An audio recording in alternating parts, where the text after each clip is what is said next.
Hey, Pardon My Take listeners, you can find every episode on Apple Podcasts and Spotify. Prime members can listen ad-free on Amazon Music. On today's Pardon My Take, we have Michael Strahan and David Arquette, twofer. We also have the start of the NBA playoffs. Both one seeds lost today. Damn! The playoffs are off and running. We had all favorites on Monday, and then huge upsets on Tuesday. We have some baseball unwritten rules, guys on chicks, packed Wednesday show. Pardon My Take is brought to you by the Cash App. Not only is it the easiest place to send money to your friends, it's the safest. Go check out the Cash App right now. Billy Football, our belly football, got $500 free today. Yeah. Just for tweeting at the Cash App. Download Cash App, tweet the Cash App. It's not just me. My buddies did it. They got money too. Whoa.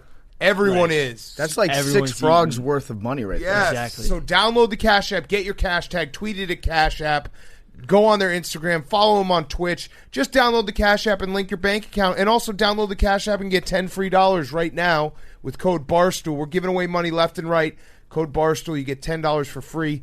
$10 goes to ASPCA, so it helps out as well. Download the Cash App from the App Store, Google Play Store today. We love you, Cash App. Thank you so much.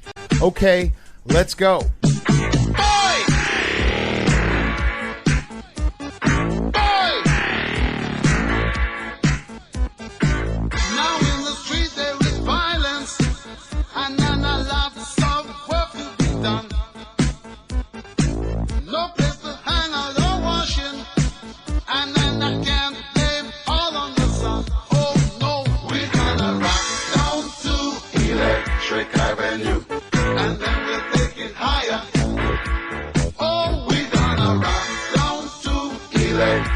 It's Pardon My Take, presented by Barstool Sports. Welcome to Pardon My Take, presented by the Cash App. Go download it right now. Use code Barstool. You get $10 for free, $10 to the ASPCA. Today is Wednesday, August 19th. And the Lakers are dead. Laker Dan is down. Well, no, I'd say Laker Dan actually worked his magic. Yeah, no, he actually worked it perfectly. What are you doing, Hank? I was trying to make like a bong sound. Blaze up. Blaze up. Oh, okay. That's right. There you go. Hank, and Charles Barkley are high on the Blazers right now, and I mean they're a fun team to watch. Why do you hate fun, Big Cat? Okay. We want to rehash on Monday. I don't hate fun whatsoever. Damian Lillard is so much fucking fun to watch. What I've said from the start is the Blazers aren't going to win this series, and they're not going to win this series. That is the worst shooting team I've ever seen, though, the Lakers. Can you guys stop? The Lakers are – I don't even know if they practice shooting. They're so fucking bad at shooting. And LeBron was doing this thing that he does every now and again where he could take the ball to the hole anytime that he wanted, and he was just settling for a lot of really bad threes. He's like scared of his own power sometimes. It wasn't even on LeBron, though, because everyone shot bad. They shot 15% from three, which is like an insanely low number for an NBA team. Danny Green, you stink.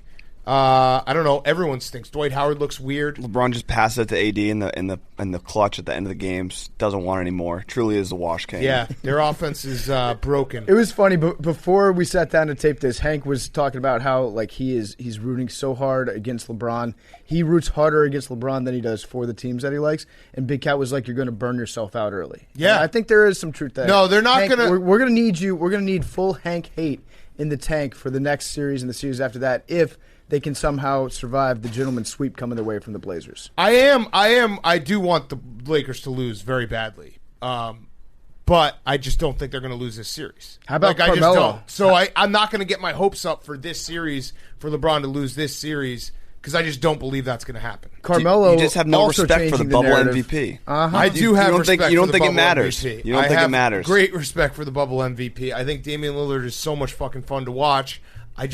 I'm not going to get my hopes up for a series that I don't think the Blazers are going to win. And I don't know if you guys have noticed this, but you know that theory where if you like buy a red car, all of a sudden you notice all the red cars that there are on the road, and you're like, wow, everyone's got one of these. Every time CJ gets the ball, he goes tween, big cross, step back to freedom, blast their face off. Yes, he does. It's his thing. It's It his is his signature thing. move. It's like his crab dribble. So I like the Lakers. They're not going to win the title. I can guarantee you that. Oh. Yeah. Oh, guarantee, capital G. I watched them tonight, and I was like, this team is broken. I do still think they're going to win this series, and maybe I'm wrong. If they don't win this series, then LeBron is done. No, I'll go. Because that's kind of what it is. Like, it's either LeBron and AD are still have their powers, or if they don't, then guess what? They're done. I mean, AD's still young. He's fine. But he also, I don't know. He's being held down by LeBron. He's being held down by LeBron. But yeah, I mean, he did have a triple-double tonight, but I still think LeBron's that kind of guy where you just expect him to just be like, all right, now we're going to win. Is AD afraid to be the alpha with LeBron around him? That's the question that people are asking right now. Also, how LeBron's so fucking bad at free throws. It's crazy, man. No clutch. It's crazy. They also did you see those disgusting Toon Squad jerseys? Yeah. Okay. We're gross. All right. This Puke. is Puke in my unpopular mouth. opinion alert. I like the shorts part. If it was just the shorts part of the jersey, I'm all in. But combined with the top, no, thank you. Hard pass. Yeah, They looked like they were like used to wipe up cocaine on the set of Miami Vice. LeBron just was like he was like pimping it too much. The jersey on his walkout. I didn't like it. And kicking over to the East, I actually do think that the Bucks stink. I think. Yeah, no. So Hank, the Magic earned their pinstripes. Hank, I want to give you credit and for saying being the first to be the Bucks stink guy. Thank you. That was Thank your you. call. Appreciate you were that. right on that. Maybe not right on the Nets, but that's okay. They almost came back. They got within 10. Yeah. I have my eye on them. They didn't look bad. If they looked any better, KD would be like, "Hey, maybe I'll play for this team next year." Yeah, they. If Gordon Hayward did get injured yesterday, I'd be in like basketball nirvana. Like everything is going because the the way East I is would. everything's wide open. Yes, Right. but Hayward getting injured like hurts a lot. Yeah, it's been a bad couple days for guys No pun with intended. guys with sprained ankles around Hank. Yeah, I think the Clippers are still the best team. But I think the Clippers are still the best team. Who is David Stern rooting for in the finals? Who does he want to see for the ratings? Probably Giannis versus LeBron. Yeah, Giannis. Giannis versus LeBron would probably be the ratings bonanza. But even still, I don't. Or maybe it'd be Lakers Celtics. That would probably be it. But yeah, it was a good first 2 days. I mean, basketball all day is the best. The only other game. I watched every second of every game because it was so awesome. The Porzingis technical foul was bullshit. That game, and Luka is incredible. Luka's so fucking good. And I love whenever an announcer starts talking about a guy's hips, and they talk about Luka's hips like all game long. Yeah, Mark Jackson sounded like he was His going to hips bust a are nut. so nice. Just paint the side of his leg white. I thought that the Clippers actually looked like dog shit on defense. They're supposed to be the team that can shut down any high-scoring team out there. They're the team that has the best perimeter. They've got playoff P. Yep. They've got Pat Beverly. Yep. And they were not able to do anything against the Mavericks. Well, they won. Yeah, but I'm saying like the Mavericks played really well. Yeah, the Mavericks' Scored a offense shitload of is points. insane. Yes. The Mavericks' Luka is incredible. I don't think anyone can stop Luka. Like I just don't think there's anyone who can stop Luka. That's how good he is. I just think the first round teams are getting themselves. I mean, the Clippers have barely played together as a team, but I still think when the chips are down, Kawhi's the type of guy. I just don't care how he looks right now. It's once they get to the end of series, in the Western Conference Finals, that's all I care. And tip for the youngsters out there: follow your shot. Kawhi was following his shot in the always fourth quarter, does. and he was getting all those rebounds. He's Mr. Fundamental. Did you guys also see the most relatable clip of all time of him walking in the arena? Yes. He had an iPad out, Yes. and he just looked down at his screen, but you could see on the camera that there was nothing pulled up. But he looked down when he was walking past everyone, so no one said anything to him. Right. He was But then- plugged And it was into just the He was- home He was screen. charging. Yeah, it was Yeah. just The it home was just the screen. home screen. Kawhi probably just walks around looking at an iPad, and he's just like, "This is amazing technology." Just fascinated by the screensaver on it. But yeah, good first 2 days. I mean, this is, like I said, it's fucking awesome to have sports on all day long. So what else? Any other takeaways from the first 2 days? I mean, Hank, so Gordon Hayward gets hurt. The Celtics are going to win that series, right? Yeah. Even without Gordon Hayward, they're good. They'll win the series without Gordon Hayward. I don't know about going forward. I mean, he might be back for the Eastern Conference Finals. Embiid hit those step Your Heat might be the team in the East now. The Heat wide open Heat. Tyler Hero, baby. Are you going to be conflicted though if the Heat go on Very a run? much. You'll have Very to much. admit that Jimmy Butler. Yeah, very is, much really conflicted good. about this. But Jimmy Butler's selling $20 cups of coffee saw to that. everybody. He's making money. J-Butt. Yeah, listen, the bag doesn't sleep. Jay Butt is making the most out of his time down there in Florida. But yeah, he's listen, I am going to be very conflicted, but I think with this Heat, it's not about so much Jay Butt as it is they're a top 20 team. Top 20 team. They're a top 20 team. He's not a got top to the 20 bubble. guy. Yes. I think that if the Lakers do lose to the Blazers or like LeBron gets hurt, I actually think a Laker fan might try to kill me. Yeah, that's a For Laker possibility. Dan. Yeah. Like that might actually You have happen. to go fight somebody in Temecula. People just need to have my back. All the Lakers haters, all LeBron haters, like Hank, you need to start having my back more, Laker Dan, because we know what happens with Laker Dan. I can't support that. Why? Because we know what happens. Okay, yeah, okay, yes, I agree on that. I'll be your bodyguard. Correct. All right, Billy, you're my bodyguard. Billy, you know, so there's that picture, that Big Cat post where it's him as the Laker fan with the O'Brien trophy on his head. Yeah. You remember the Laker Bros? Those guys, that's a meme that kind of went away. It's like two Billy footballs. Yes, Out in it says LA. high-fiving each other, It putting is on awesome. sunglasses, just saying, bro. Yeah. That is you, Billy. You look are awesome when you do that, Billy. Belly Laker. I'll go get a yellow security shirt. It'll be sick. That would be sick. All right, so then we have hockey playoffs. The Caps are still alive. Still alive, baby. Still alive. Todd Reardon got a brain transplant after the first period. The fight is really what turned it around. There were a lot of scrappiness out there. And all it takes sometimes. Somebody alerted me to this, and this is another good Tom Wilson excuse. People are saying that Tom Wilson pushed a guy into the boards when in reality he was trying to prevent the guy from skating headfirst into the boards. Probably saved his life. But they were saying that the boards in Toronto are livelier than they are at any other hockey got some arena. bounce to 'em. So they got bad bounce to the boards. So Tom Wilson actually, if he boards somebody in Toronto, it's actually not that bad. Okay. It's like pushing him into a trampoline. Do you ever think, like, at some point, the amount of excuses that Caps fans have to make for Tom Wilson's, like, we just spend all of our energy just making excuses for Tom Wilson? Maybe for some Caps fans, but not for me because I'm so used to making excuses about everything that I get wrong. It's like a lot of energy spent on that. Have you noticed? I think you could mine like all the Bitcoin in the world if we just took all the energy Caps fans use for Tom Wilson denial. Yeah, dirt coin. That's what this one is.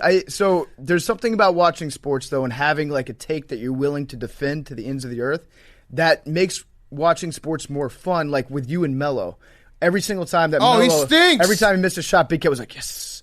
And every time Tom Wilson gets away with doing something borderline dirty, I'm like, yes. And it's just I because did not say yes. I laugh when Melo does a fucking crossover and then bricks a shot. Yeah, you chortle. I laugh. But what I'm saying is, like, it's fun to just watch sports and root for your takes. Yeah, of course. Above all else. Of course. Of course. I mean, if the Lakers like lose this series, I'll be like, fuck. Well, I've now stuck myself because I do think they're going to win this series. But if they lose this series, I will ultimately be happy because I don't like the Lakers and I want LeBron to lose and be like, haha, first round exit. But I also would be wrong. I really want the Lakers to just lose in the next round. Yeah. That would be the perfect spot. And we are watching the Blackhawks and the Golden Knights right now. It's 3-3. I'm just going to assume they win. Second. I'm going to assume they win. I love the Blackhawks goalie pads. Yes. They're awesome. They're like fighting. dark brown.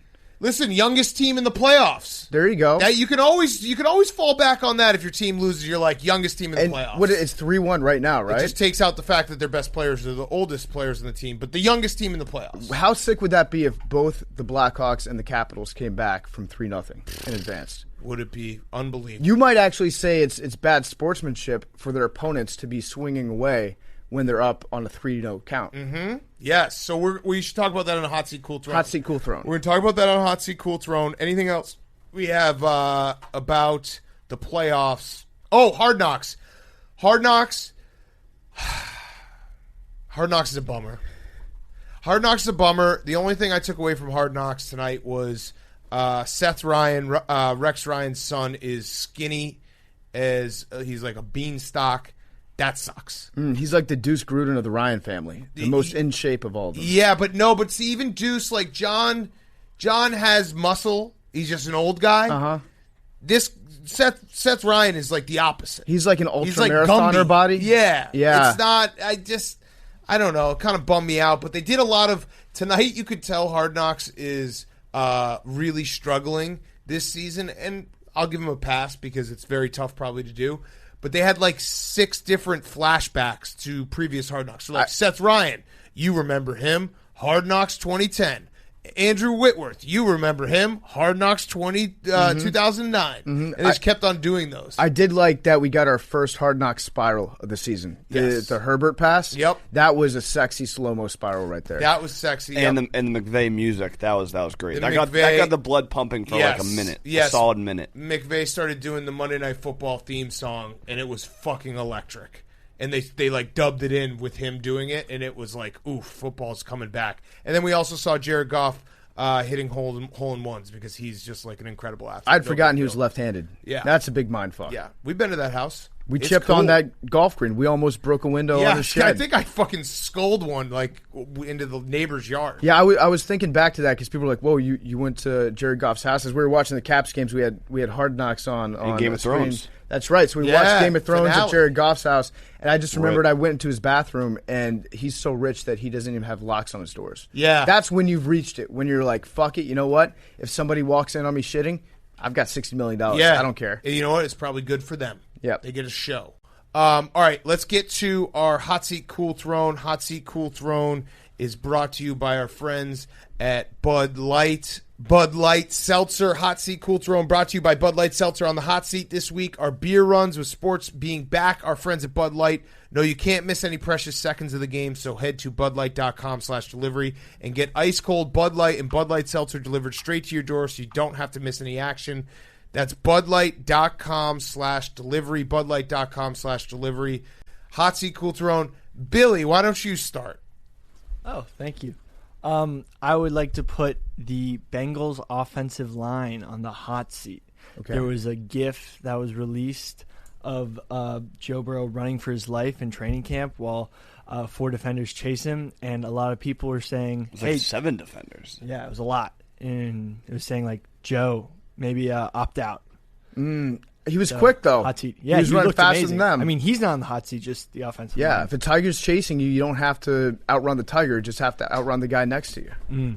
That's what they say. Yeah. And my cool throne is the Monstars, because as Hank commented, We already mentioned that. LeBron James is How did you get a Hot Seat Cool Throne taken when you went first? because we already discussed it. So I'm starting to think, because Billy said I always get screwed because I go last in Hot Seat Cool Throne. Now I'm realizing I think that's just a built-in excuse that you don't actually come with any hot Billy's seat cool hot seat is 'Cause- always me. Yeah. Because I'm going last. Oh, Because shoot. he's Hot you Seat took all Cool my Throne. good He doesn't ideas. have any. Cool throne, banana boats, Oh, because Melo versus LeBron. there you go. Okay. And we're back. Yes. Nice job. Cool throne me. All right. Hank, go ahead. Cool throne Jake. My hot seat is the Suns. Yes. So- this is so good. You're probably thinking, everyone's talking about the Suns today. They were trending on Twitter. Everyone's talking about the Suns, the Suns, the Suns. You probably think maybe it's because, they went 8-0 and they're not in the playoffs. People are mad about that. It's not because of that. There was a clip on a No Jumper podcast of an Instagram model talking about how she sucked off 7 guys on one NBA team in the same room at one time. Alanis Morissette? No, I don't know what that reference is. And then it came out that it was the Phoenix Suns. So everyone was just talking about like how the Suns all got sucked off in the same room. Wow. Cool throne Devin Booker. He was first. Well, he's the alpha naturally. on the team. He has to Right. go first. that- he's Allegedly. ball dominant. I We don't know that. know. Allegedly yes. first. Yes, allegedly first. But this definitely, I mean, they went 8-0. Right. So is this going to be a trend?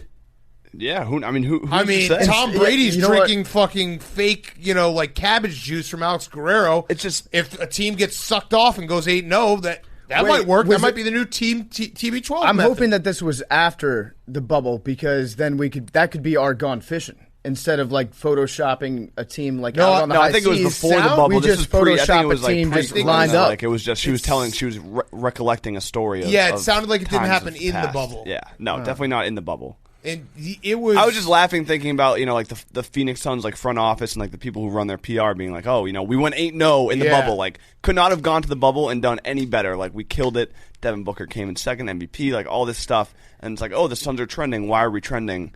And then they watch the clip and they're like, oh my god. Oh, jeez. Are you buying this, Hank? Yeah, 100%. Oh, yeah. Yeah, 100%. I am Oh, too. yeah. Just because I want it so very badly to be true.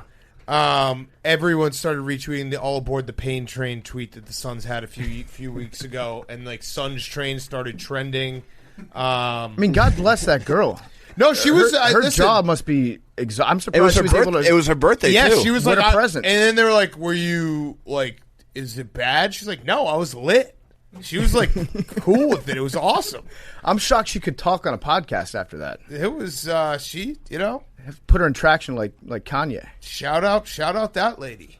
Very fine lady. If she ever wants to find out the height of part of my take and see how high we can take this podcast. We're sex positive. There's only podcast 6 of here. us. Yeah, just light work, and I'm going to just last saying. like 30 seconds. Right. So Hot seat whatever. Six man.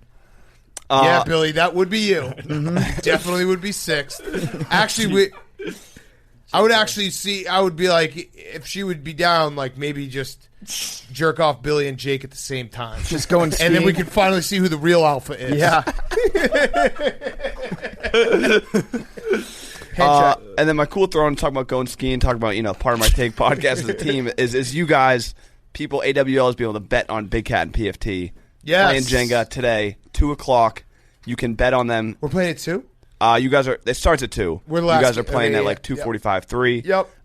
Play Barstool. Download the app. Make your picks. Win $500. I've got great fingers. We're gonna Slide fuck those them up. blocks The in. return of Tittleman's crest. Oh, Jake's there we gonna go. be back Jake. in the booth, nailing it. Are you done, Hank? I'm done. Okay, Great, where can they great. find that game? I'm Play excited. Barstool. Download it in the App Store. PFT and I are $500 going to if you get win. in the. I think we're playing. Who are we playing? Tommy Smokes and Liz. Oh, Okay. We're going to mentally alpha them. Game over. Yeah. What happened in the most recent Play Barstool event? The ping pong match, the big match we were talking about on Sunday night between you and Jake. Cake beat me narrowly. Narrowly, I heard it was 20 to different. 8 in the It last. was, or it 21-8. was the rubber match. And Cake still has a pretty much broken ankle. He's a fighter. I'm not gonna sit here and make excuses. Jake fought through. He beat me. He beat me fair and square. He's a fighter. It was a great match. Great broadcast, more importantly. Yeah. Wow, what a sportsman. I want You to love shout to out see that. Jake for No, Okay, you had your turn. yeah, Billy. you're done. You had your Great turn. recovery You had your turn. on You're the done, ankle. Billy. You're done. My hot seat is haters that don't believe in the power of football, guys, because Joe Judge is going full football guy with the New York Giants. He's making the coaches run laps. Jason Garrett is in the best shape of his life, and he's doing like Oklahoma-style drills. He's doing one-on-one tackling drills at the goal line, just lining guys up, having them hit each other full on, and it is giving Dave Gettleman a massive, massive erection. Yes, it's every day. This week has been a different Joe Judge story of how he's changing the culture. It's so funny watching Belichick disciples go somewhere and just be like, I'm going to be the Belichick. He's going full Belichick. This is like if they win, you know what he's doing. They're fine. But if they lose, that's a quick way to become Romeo Crennel and like Josh McDaniels. Right, he's an interim head coach in a head coach's office. So Yeah. doing all the Dan Campbell tricks, the Tony Sperano tricks. He's going to bury football eventually. He's going to burn some game film. He removed names from jerseys. Yep, that's So right. that's another football guy thing he did. He'll probably take the red jerseys off the quarterbacks eventually. Yep. He's like, you're a football player too. I can't wait till he slowly gives names back. Yeah, how That's- does that work? How do you earn your name? I don't know. You got to earn your it's a pinstripe situation. You have to bring your mom to practice. Yeah. with a birth certificate. Yeah, I know the Cowboys always do that with like the stars on the Yeah. sides of the helmet. But yeah, Joe Judge is going full interim head coach right now, and I hope it works just because I want to see Joe Judge in the league if he's doing hilarious stuff like this from day one. I hope it works out, but history tells us it might not. So when the New York media asked Joe Judge about taking names off practice jerseys, he said, "We should know who we are by the way they carry themselves. It's important to know the person across from you by the way they move. There you go. Yes. You need to know their movement." It's like it's as unique as a fingerprint. I mean, Yep. honestly, I could spot Eli Manning, his run, his gait from anywhere. So Daniel Jones probably isn't that far off. They should actually make Daniel Jones earn the Brooks Brother logo on the front of all his button-up shirts. Question: do we have video of the coaching staff running? I didn't see any video of it. Okay, because there's no chance that Brett Bielema ran. There's no chance Freddie Kitchens ran. Wait, is he on the Giants? Yes, both of them are on the Giants staff. Maybe he's just trying to get him into shape. There's no, dude. Joe Judge is gonna kill his whole fucking staff. It would be unreal. Like football during a pandemic, and you get no positive corona tests, but Joe Judge kills 2 of his coaches because of laps. But that is a great way to ensure that there are no minor mistakes on offense and defense for the linebackers, because you know that Bielema is going to run once. I can't think of 2 guys that would want to run less than Brett Bielema and Freddie Kitchens. No, I can't, because they don't exist. So there's Jason Garrett, who's probably like behind. He's probably like keeping the pace and Jason clapping. Garrett's Come on, been guys. running. He's Come on, already he's an overachieving asshole. He went to Princeton. He's been running laps forever. Instead of like the 13.1 or the 26.2 on the back of his car, he's just got 8 and 8 in that little bubble. Yep. Who else do we have? We've got Derek Dooley's on that staff too. Okay. Former Tennessee head coach. Yep. In his pants and his shower discipline. You remember that? Yep. He gave a workshop to the Tennessee Volunteers on how to properly clean themselves in the shower. Yes. Because his team had a massive staph infection. And then on my cool throne, I've got legs. Legs are on the cool throne. NFL media is salivating, absolutely busting grapes over A.J. Dillon and his tree trunk sequoia legs. Now it's at the point where, like, the first picture came out and everybody was like, holy shit, look at this guy. He's thick with, like, 7 C's. And now it's to the point where all the photographers are just trying to get pictures of A.J. Dillon. It's like, remember Eddie Lacy? Yes. So it's like the reverse Eddie Yes. Lacy, where they're all trying to get that one angle of this guy's muscle. It's like if Eddie Lacy's stomach were legs, they're trying to capture that moment. So expect to see a lot more of A.J. Dillon's hamstrings and quads. Yes. All right, my hot seat, let's talk about baseball. So my hot seat is the unwritten rules of baseball. We had the entire story, Fernando Tatis hitting Fernando Tatis Jr., hitting a grand slam when the Padres were up 7 in the 8th inning on a 3-0 count. And now, was there anyone who was actually offended by this? I think only the managers. I think only, and then when Tatis had to do an apology, people were like, fuck this, why do you apologize? But this is one of those moments where we have to take a step back and be like, show me the people who are fighting. Like, it's probably just Aubrey Huff and like Peter Goose Gammons. Gossage. Yeah, Goose Gossage. He's definitely pissed off. And like Peter Gammons, and like that's probably it. Well, I think I would agree with you, but the fact that both managers were like, that was Bush League. You know, that, so since they're the ones that are calling these, I think Manny Machado was pissed off because he knew that he was going to get hit. Yeah, that I understand. Yeah, when I he understand as stepped a teammate, but there's sportsmanship in professional sports shouldn't exist. Well, just ban it. Like in Little League, great. When you're a pro, fuck that. On the other hand, it was kind of nice to wake up to a debate about the unwritten rules of baseball, because all the other headlines that we've had in baseball have been like, the Cardinals went to two games. like an all-you-can-eat bat restaurant Right. in Las Vegas, and everybody has coronavirus. That's Right. what we've been waking up to for the last 3 weeks. Yeah, So Indians pitcher Zach Plesac, goes out to an EDM concert and does an Instagram live from there. Yeah, Clevenger pulled a Phoenix Suns with his teammates and got coronavirus from one Instagram model. Mm-hmm. It was a lot of that going on. That's just hazing, though, in baseball. That's true. Good That point, is Hank. true. Good point. But yeah, it's nice to see an unwritten rules debate. It feels like it's been years since we've had one. It is. It feels really good to have unwritten rules talked about. We need to Well, find. he stole third today too. Yeah, he did. Got people re-mad. Yeah. And then the Rangers tweeted like, "Have fun with this one, trolls." They lost today again to the Padres, and then they did the thing on Twitter where you can't reply.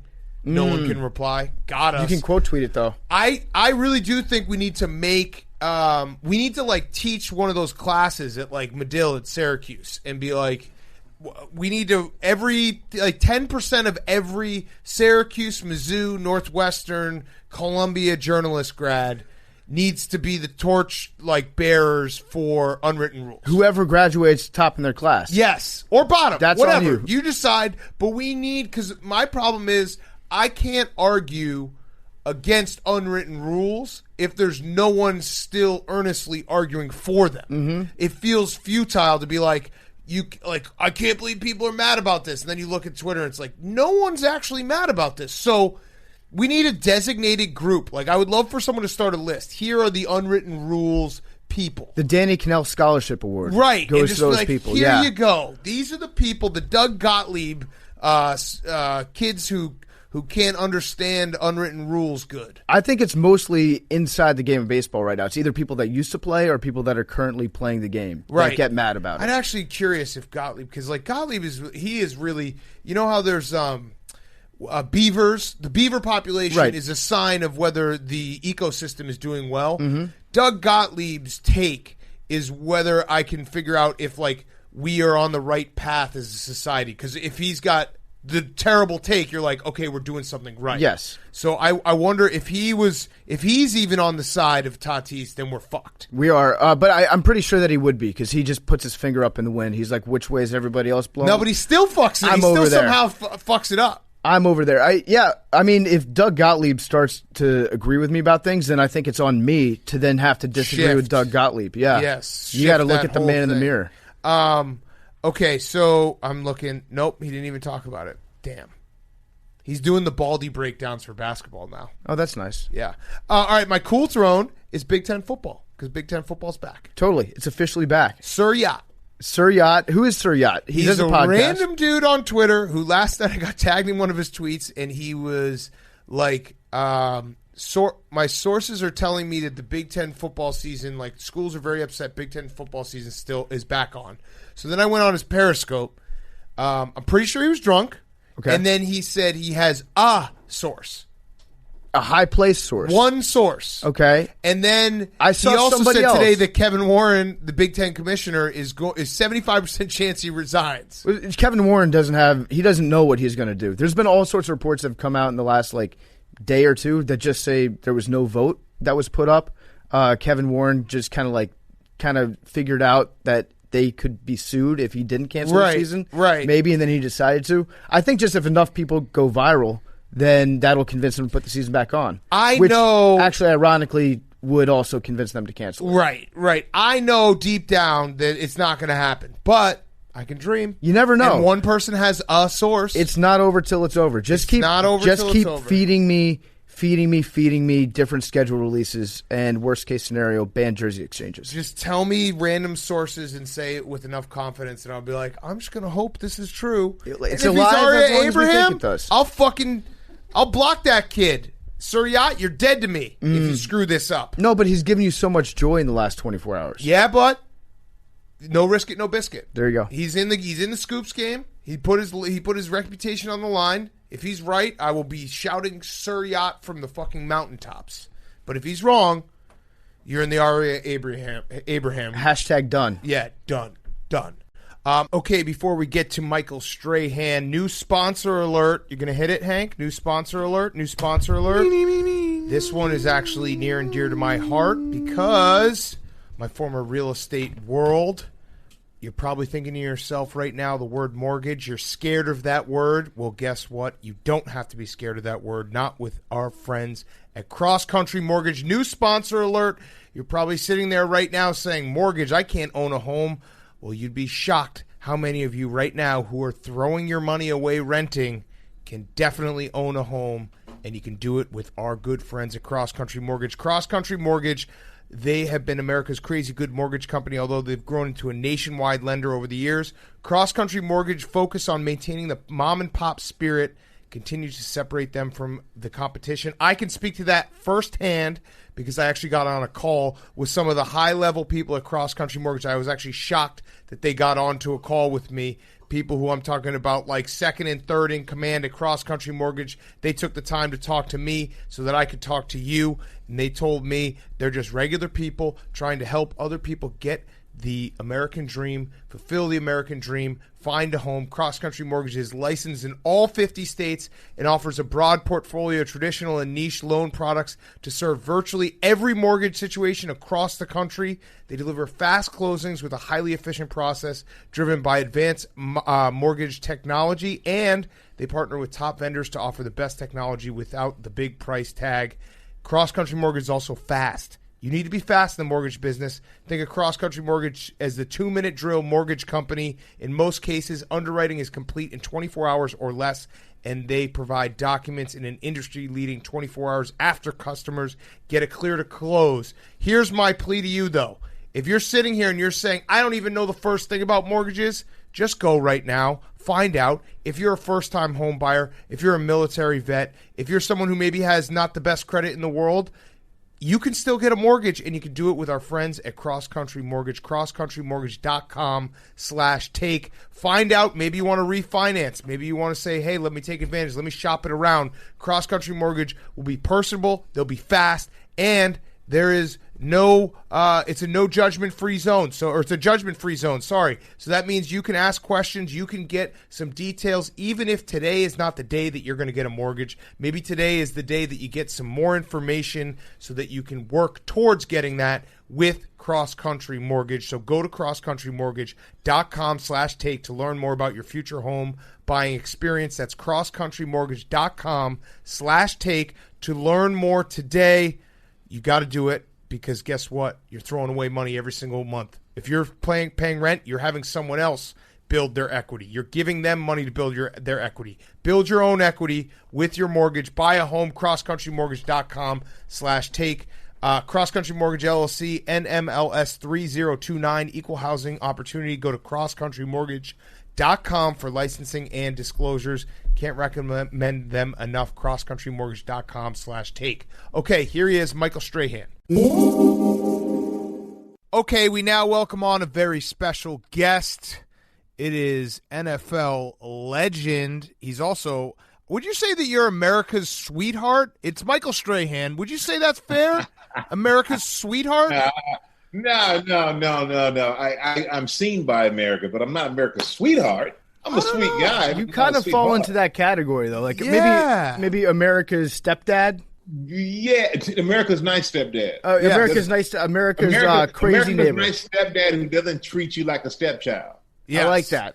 So, you also are a Hall of Famer. I should have mentioned that, and a Super Bowl winner. And we have a lot of stuff we want to talk to, but I actually wanted to start there because I saw that your jersey's up for auction or something from the Super Bowl game, but I don't think that's your jersey. What's going on? I saw that too. That's not the jersey that I have hanging downstairs in my gym. That's not the jersey that I remember wearing at the game. And that was the last game I ever played. And I kind of knew if we were going to win, I was going to retire anyway. And it's the Super Bowl. So I just knew after that game, I was going to keep everything. I kept everything except for the shoulder pads. That's the only thing I didn't keep. So I packed everything in a bag. Once we came off the field, stinky, nasty, shoved it into my helmet and into a duffel bag and gave it to my buddy Ian Smith. And the jersey's hanging downstairs and the rest of it, I have the rest of the jersey. I have my gloves, my wrist brace, my shoes. I got everything. So when I saw that, I was a little surprised too, man. All right, so yeah. Yeah, how does that work? Is there like a backup jersey that you have in case yours gets torn during the game? Could that be it? I mean, I don't know. We always have backups. We always have backup jerseys. But the jersey I had is the one I wore the entire game. And then when I got back to New Jersey, I take it out the bag. The whole thing is wet, still soaking wet and nasty, and I had to let it air out. And I didn't wash it. I didn't want to have it washed because if you wash it, you pretty much wash away the game. In my opinion, it looks just like every other jersey you've ever worn. Right. So the thing still has the stains on it from dirt and Gatorade and the stench if you were to take it out of the frame. Okay, so everyone should know that if you see an auction with the jersey that Michael Strahan wore in the Super Bowl, it's not real. He has it, and he's not selling it, so erroneous on all accounts. Yeah, I mean, and why would I sell that? I mean, I don't need to sell it. I don't need the money. To me, that was the epitome and the best thing that ever happened in my career was winning that Super Bowl. That was better than Pro Bowls and all that stuff because that was something I had the chance to do with the guys. And when I saw it, I was surprised, man. So I was like, okay, maybe I thought for a second maybe I was going crazy. So I said, okay, let me go get my stuff. Right, so there are my shoes. Okay, said, well, maybe I forgot something else. Then I said, man, I got my gloves. Here's my gloves right here. It is not like it's not fair too because when you see that story. My initial thought was like, ooh, is Michael Strahan having tough times? He's got to sell that jersey? Yeah. And it's kind of bullshit. Yeah. Here's my wrist brace. And see how it's broken right there? But that's my wrist brace. Okay. Do you have your cup? Can we buy your cup off you? Nah. Here go the pants. Do you just keep these like hanging out around your house? They're not like in a bag or a frame or anything? I keep this stuff. Like I have a storage unit where I keep it. Here's my helmet still in plastic. Whoa. Okay. Nice. Plastic. So, but I keep this stuff like this. To be honest with you, if you come to my house, in my gym is the only place I have any football memorabilia.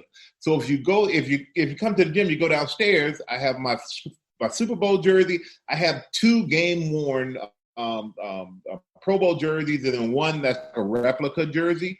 And then I have like a man cave where I have everything else. Because I never was a guy who, like, football, I did it. I loved it. But I didn't want to, like, freeze my mind that people walk in the house and the only thing they see is, oh, he's football. Like, I'm big. I'm more than that. Like, I'm a human being with a lot more interest. So I didn't want to, like, almost stifle my thinking to think that football is the only thing that I could do when I walk into my own house and that's all I see. So I've always kind of separated the two. So I keep this stuff stored away, and I really don't look at it that much except for my jersey, which is in the gym. And that's here at the house because that was the most special piece of a memorabilia that I have. And I'm not a big collector of a lot of things, but that I definitely wanted to keep. You're America's sweetheart. So let's talk about that game real quick because it's obviously one of the most famous games in NFL history, I'd say. You know, the Patriots going for a perfect 19-0.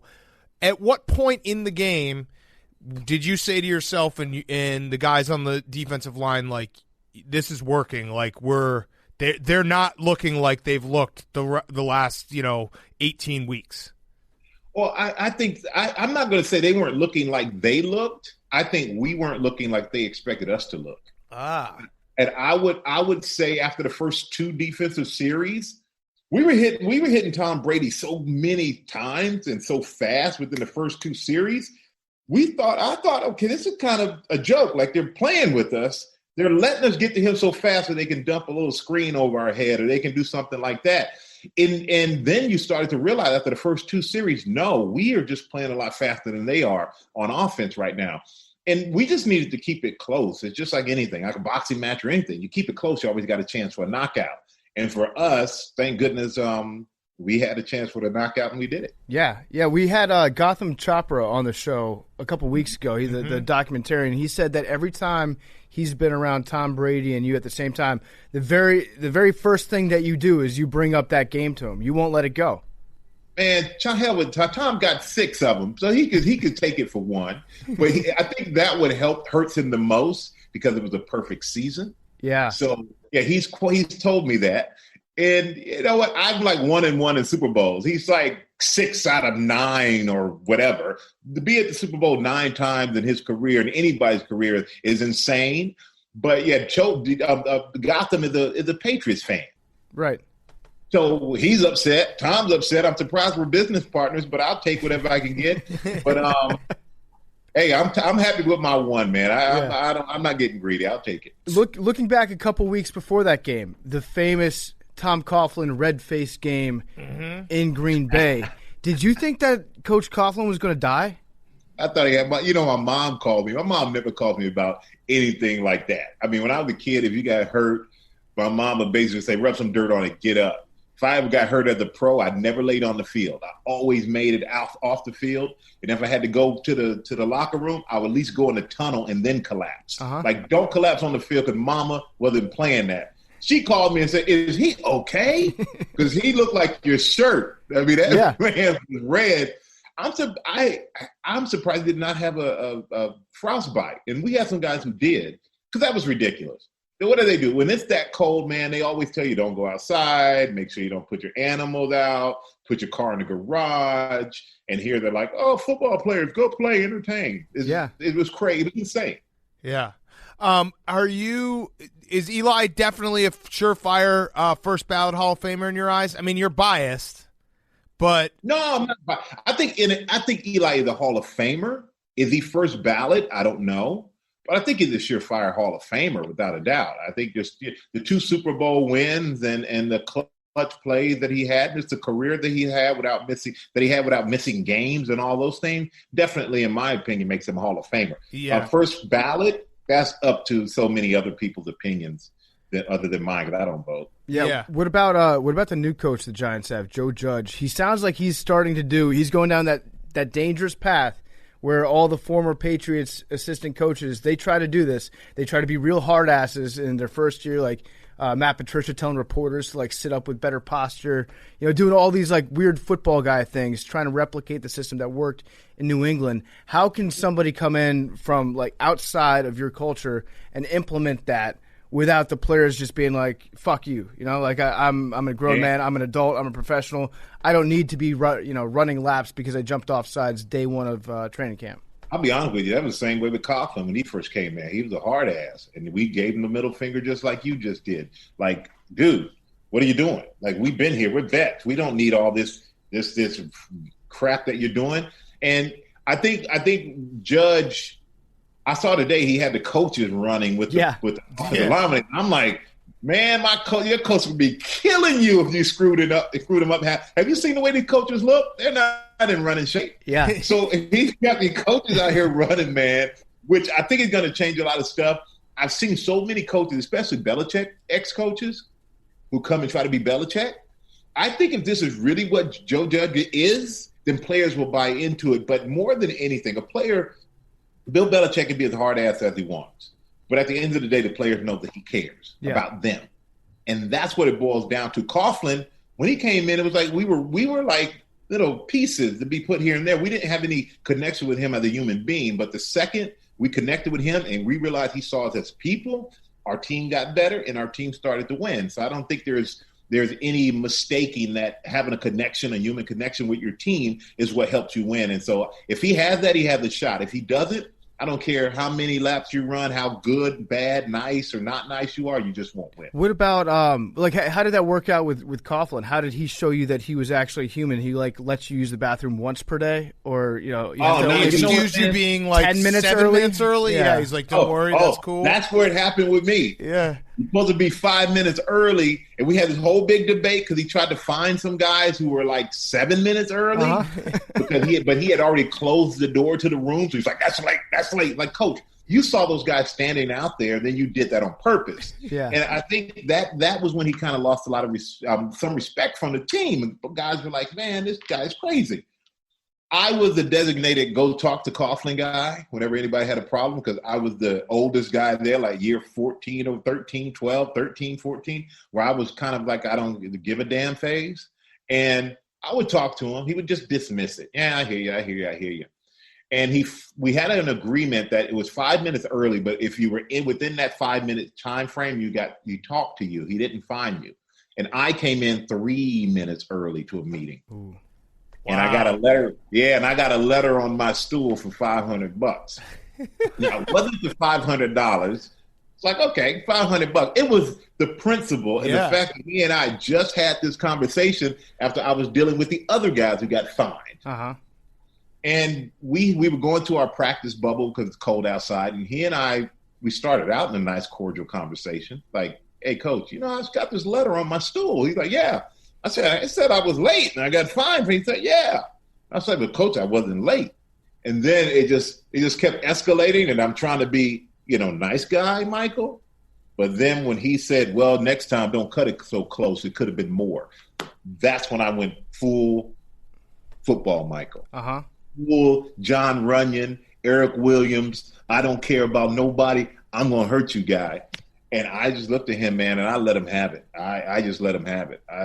I'm not going to say what I said, but put it this way. Next time I'm late, F it. Mm-hmm. I'll come in here when I want to. I'll stop and run errands to get IHOP. And then I'll come in here with that. I want to. If I'm going to be late, you're going to find me, I'll do what I want to do. Yeah. And he looked at me and he goes, you can't talk to me like that. And I said, yes, I can. I said, if you don't respect me, I'm not going to respect you. And he was still in shock, and he still said some other things. And I said, well, I always tell you what's going on. And I'm always trying to tell you what the players are coming to me for. And then when I say it, you just say, I hear you. I say, you're dismissing me. Do you think I'm stupid? You're just dismissing me. But listen to this. You're losing this team. Do you hear that? And I walked away from it.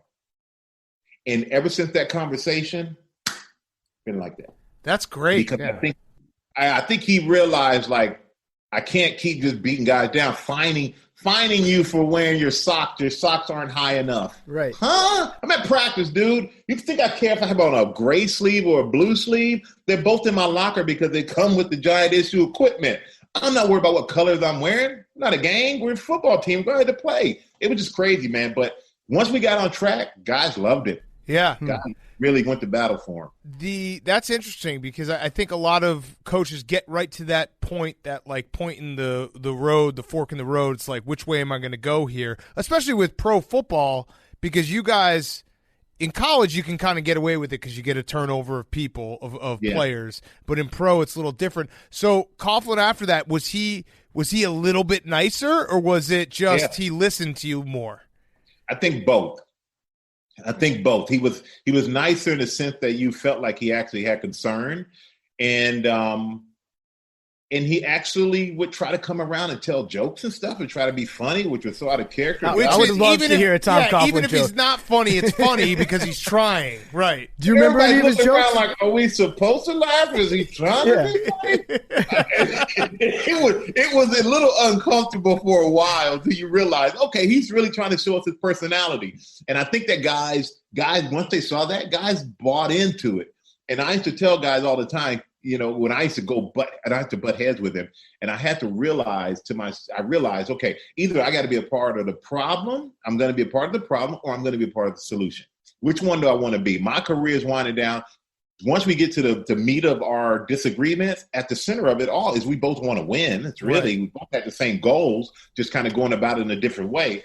And I said, I want to be a part of the solution. So I thought if I buy in with some of his stuff and he eased up on some of his other stuff, we could meet in the middle and guys are going to follow. And guys did, man, and I'm thankful for it. So Changed my life. You mentioned going off on Coughlin there, and it reminded me, your very, very good friend, probably I can say best friend, Jay Glazer, has been a friend of ours for a few years. He's been on our show a bunch of times. I think he told us once that of all the people that he's been around, you have the switch where when you flip it, you can just go crazy mode. You're the nicest guy in the world, but you have that like, all right, now it's a football game.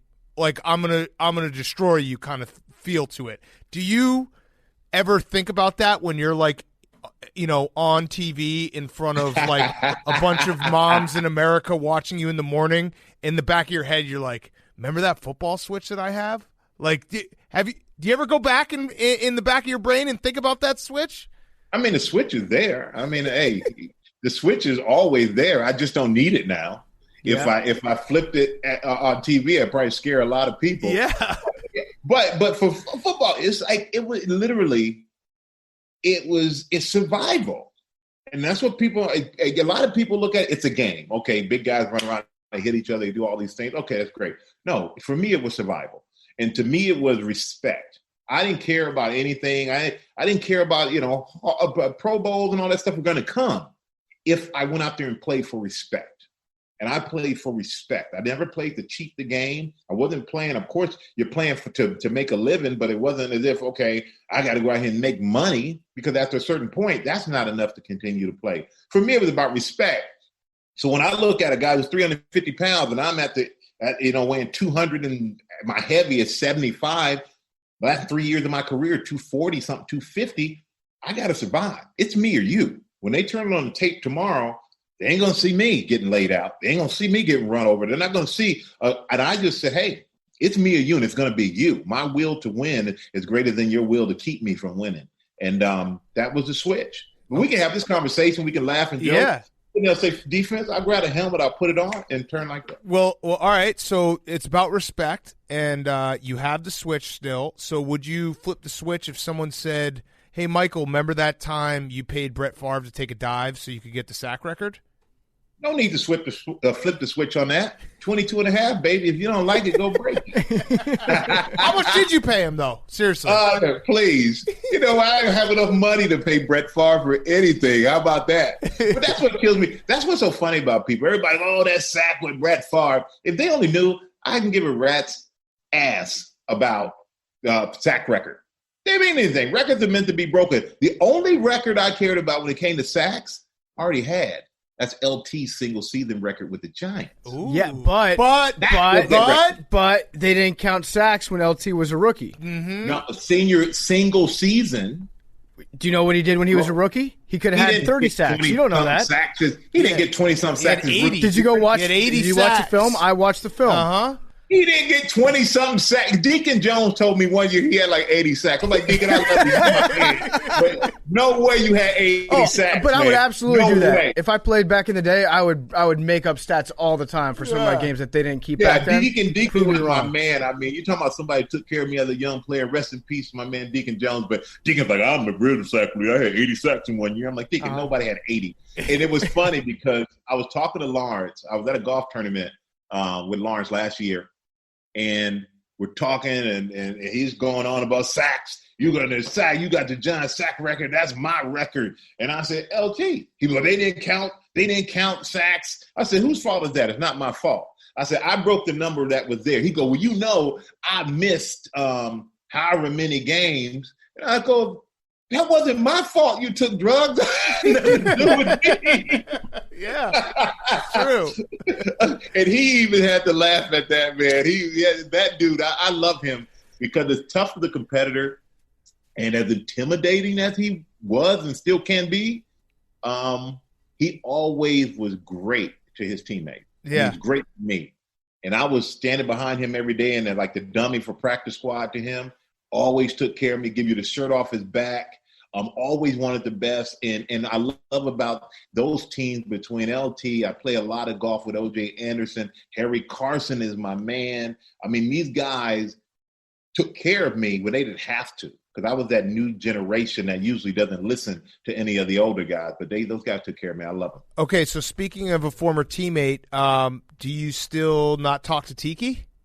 Oh, yeah, I talk to Tiki. Okay. But you won that. So the famous you had a contract dispute and Tiki did the thing that you're not supposed to do and tried to talked out of turn.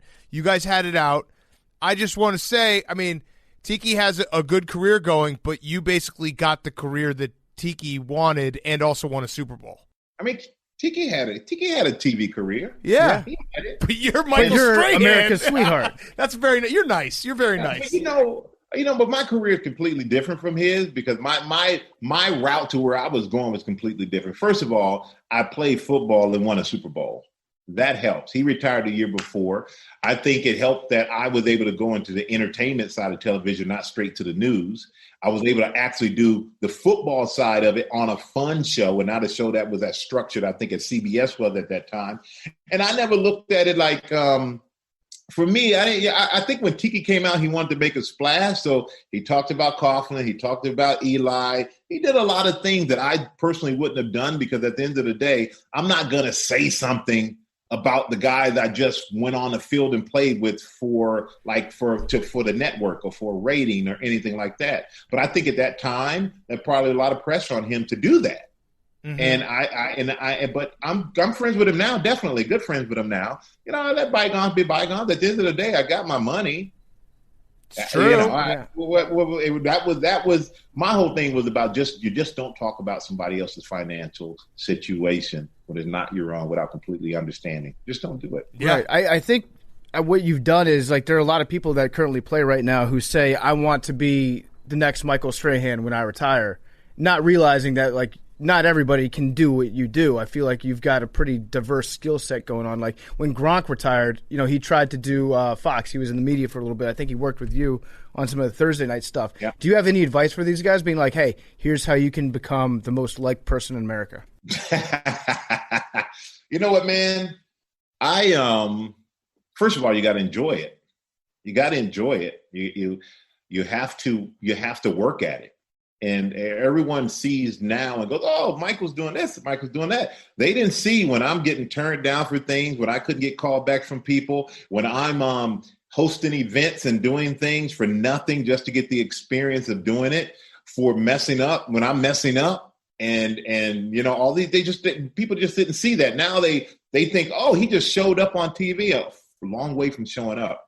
I started doing things on TV when I was with the Giants just because they'd ask me and I would do it. And I thought, oh, that was fun. Let me do it again. I never thought about it being a career, but now it's a career. But for all these guys who are out there playing now, my biggest advice, play as long as you can, play as hard as you can, make the most that you can, put it away, and make that your primary job. Don't start trying to be 20 other people because your primary job right now that's going to get you to the ends and to the business is football. Don't lose focus of your primary for something that is secondary and can wait.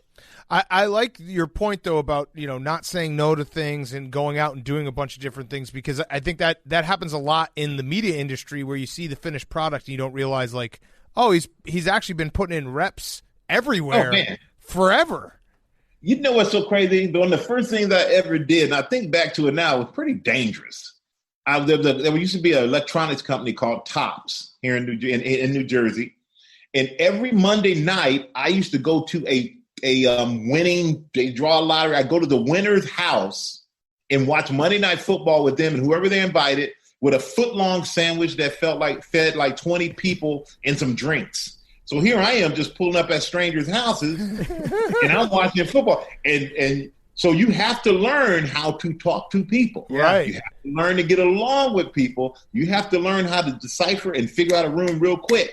So I thought about that. I'm like, that was really stupid. But now I look at it and go, that really helped me in my career. Yeah. When I first started with Best Damn Sports Show, I used to sit in front of a camera like this, but I didn't have a monitor. I couldn't see everybody on the other end. But I had to be animated and responsive to their conversation to be a part of it. So all those things that at the time I was just doing it because I didn't really know, have now come into play in what I do now. But it's a lot of work and everything, the learning experience and failure, the learning experience. Just don't get discouraged. You just got to keep pushing forward. But I just want athletes to know too, to be honest with you. I mean, TV is only a part of what I do. I mean, we had a production company. We produce game shows, TV shows, movies. We have the talent management company. We have clothing companies.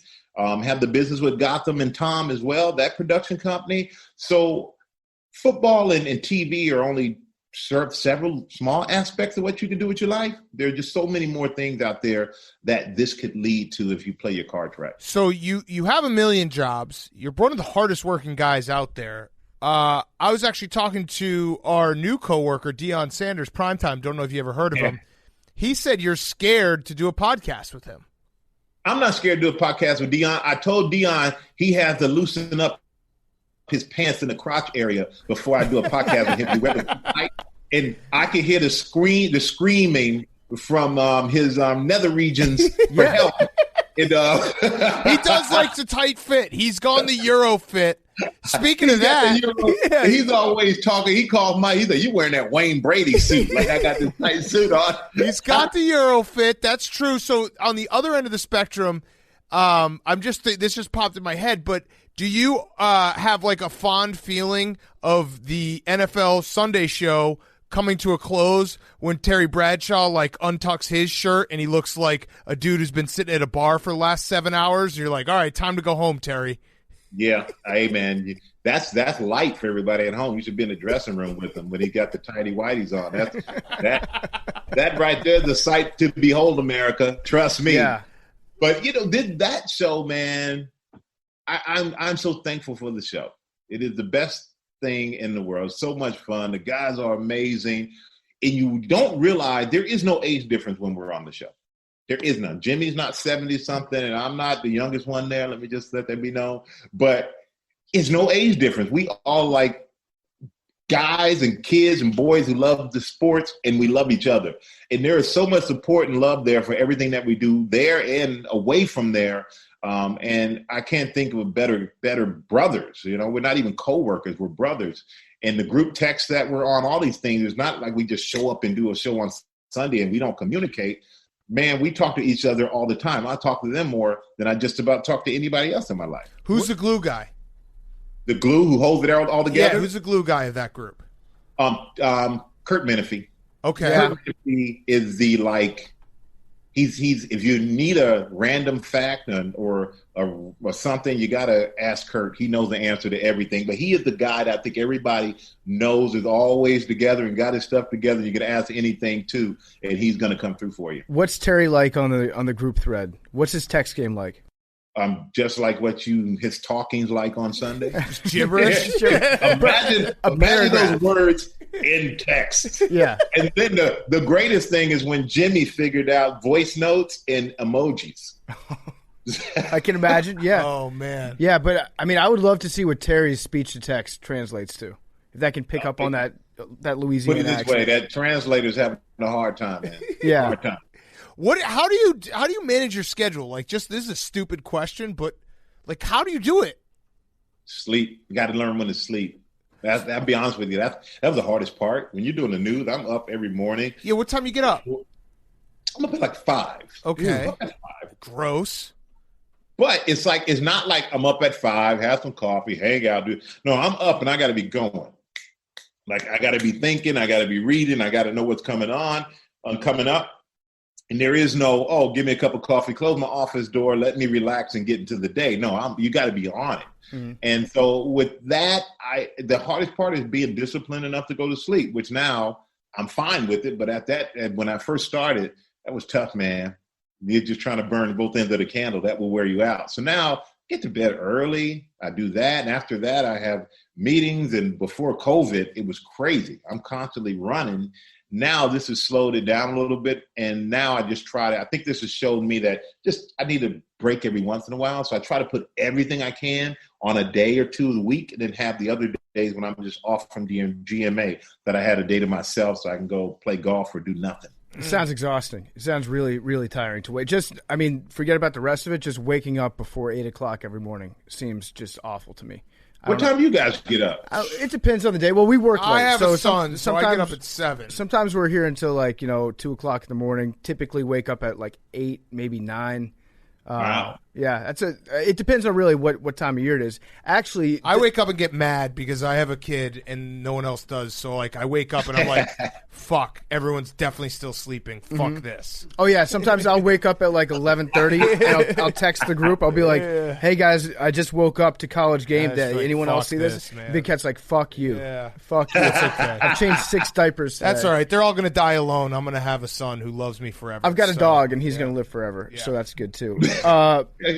Got a question about your buddy Jay. So we've David, talked. I got so much on Jay. Yeah, we've shared a lot of stories with Jay. He always likes to talk about how he's a great fighter. He's a big MMA guy. He can beat anybody up, et cetera, et cetera, et cetera.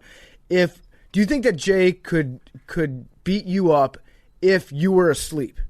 So Jay gets maybe one good punch in before you wake up. You have to realize the fight environment you're in, and then you can just go wild on him. Ooh. I'll be honest with you. I used to be able to whip Jay pretty handedly. Mm-hmm. Oh, Jay's tough, man.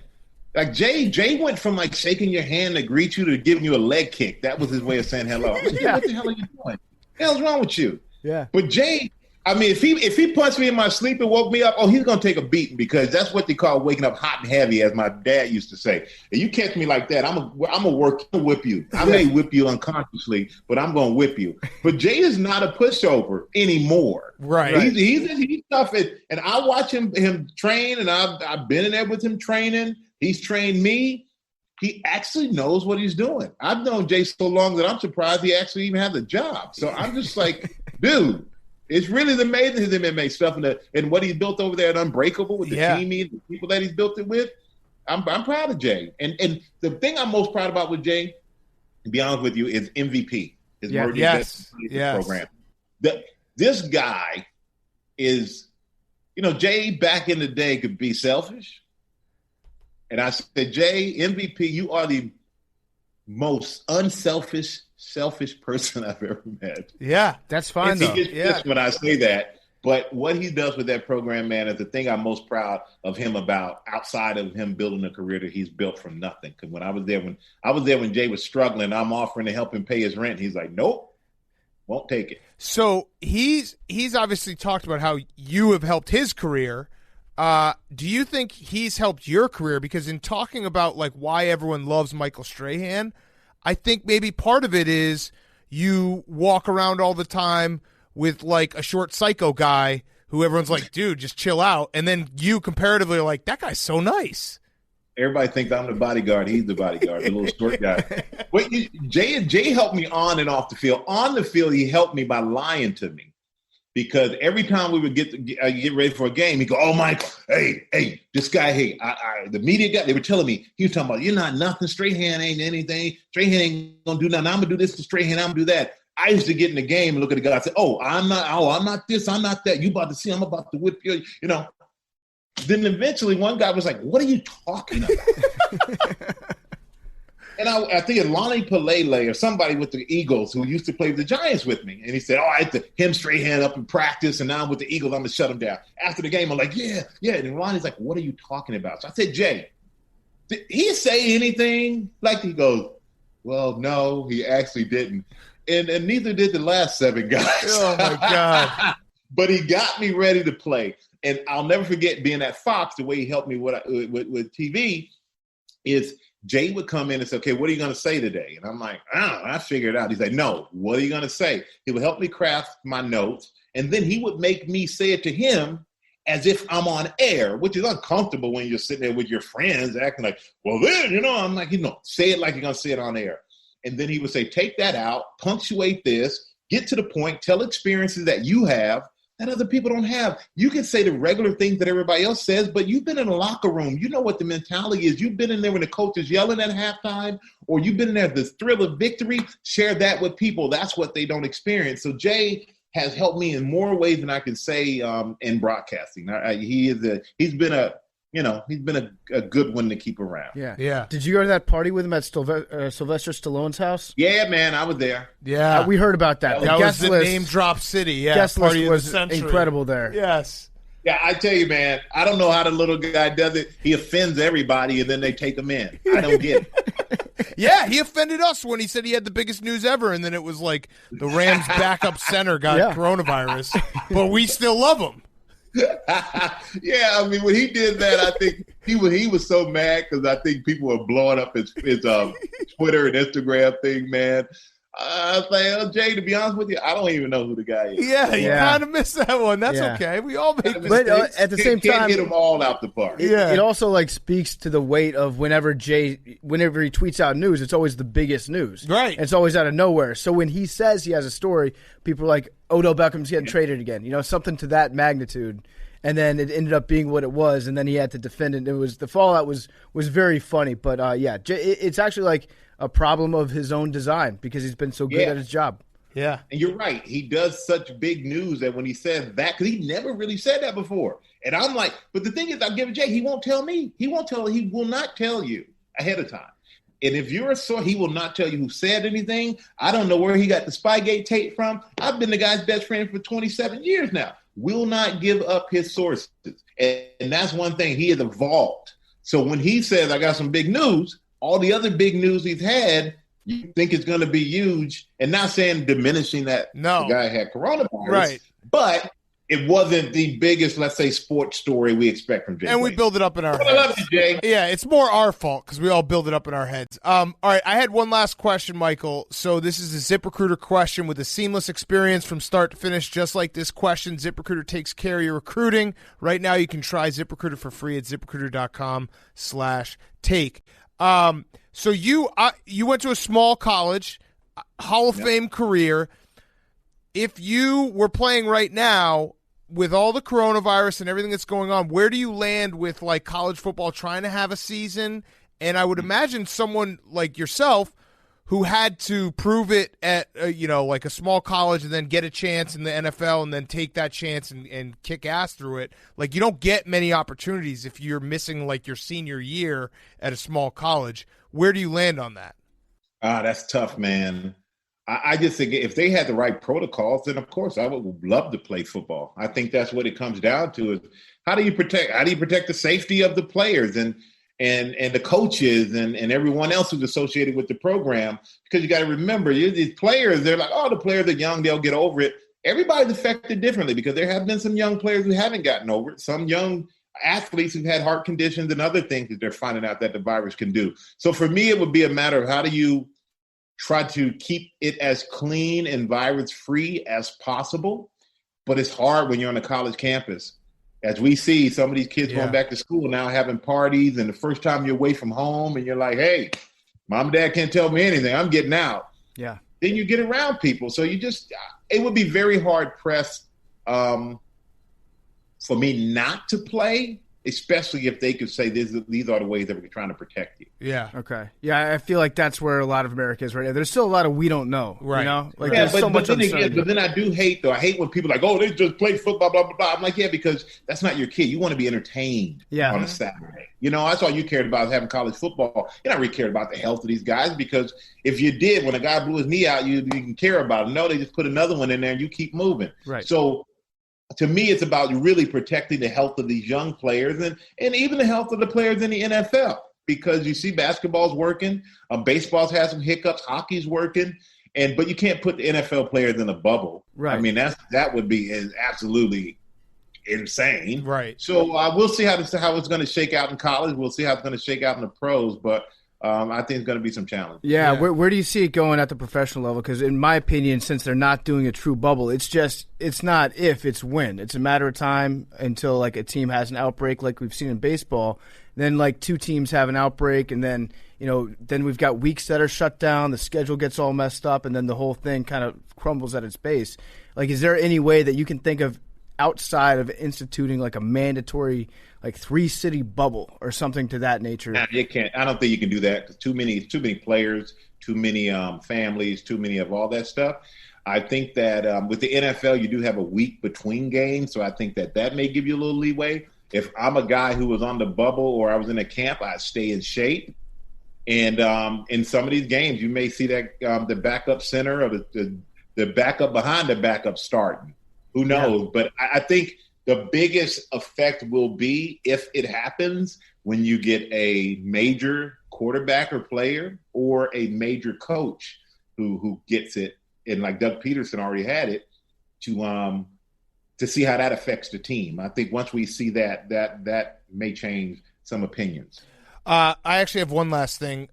I actually, thinking through everything that you've done, Hall of Fame, Super Bowl, America's Sweetheart, tolerates Jay Glazer, I think your number one legacy might be when dumb football fans like ourselves and every like idiot fan sitting at a bar across the country decides that they've figured out how to play defensive football by just saying, just get pressure with the front four.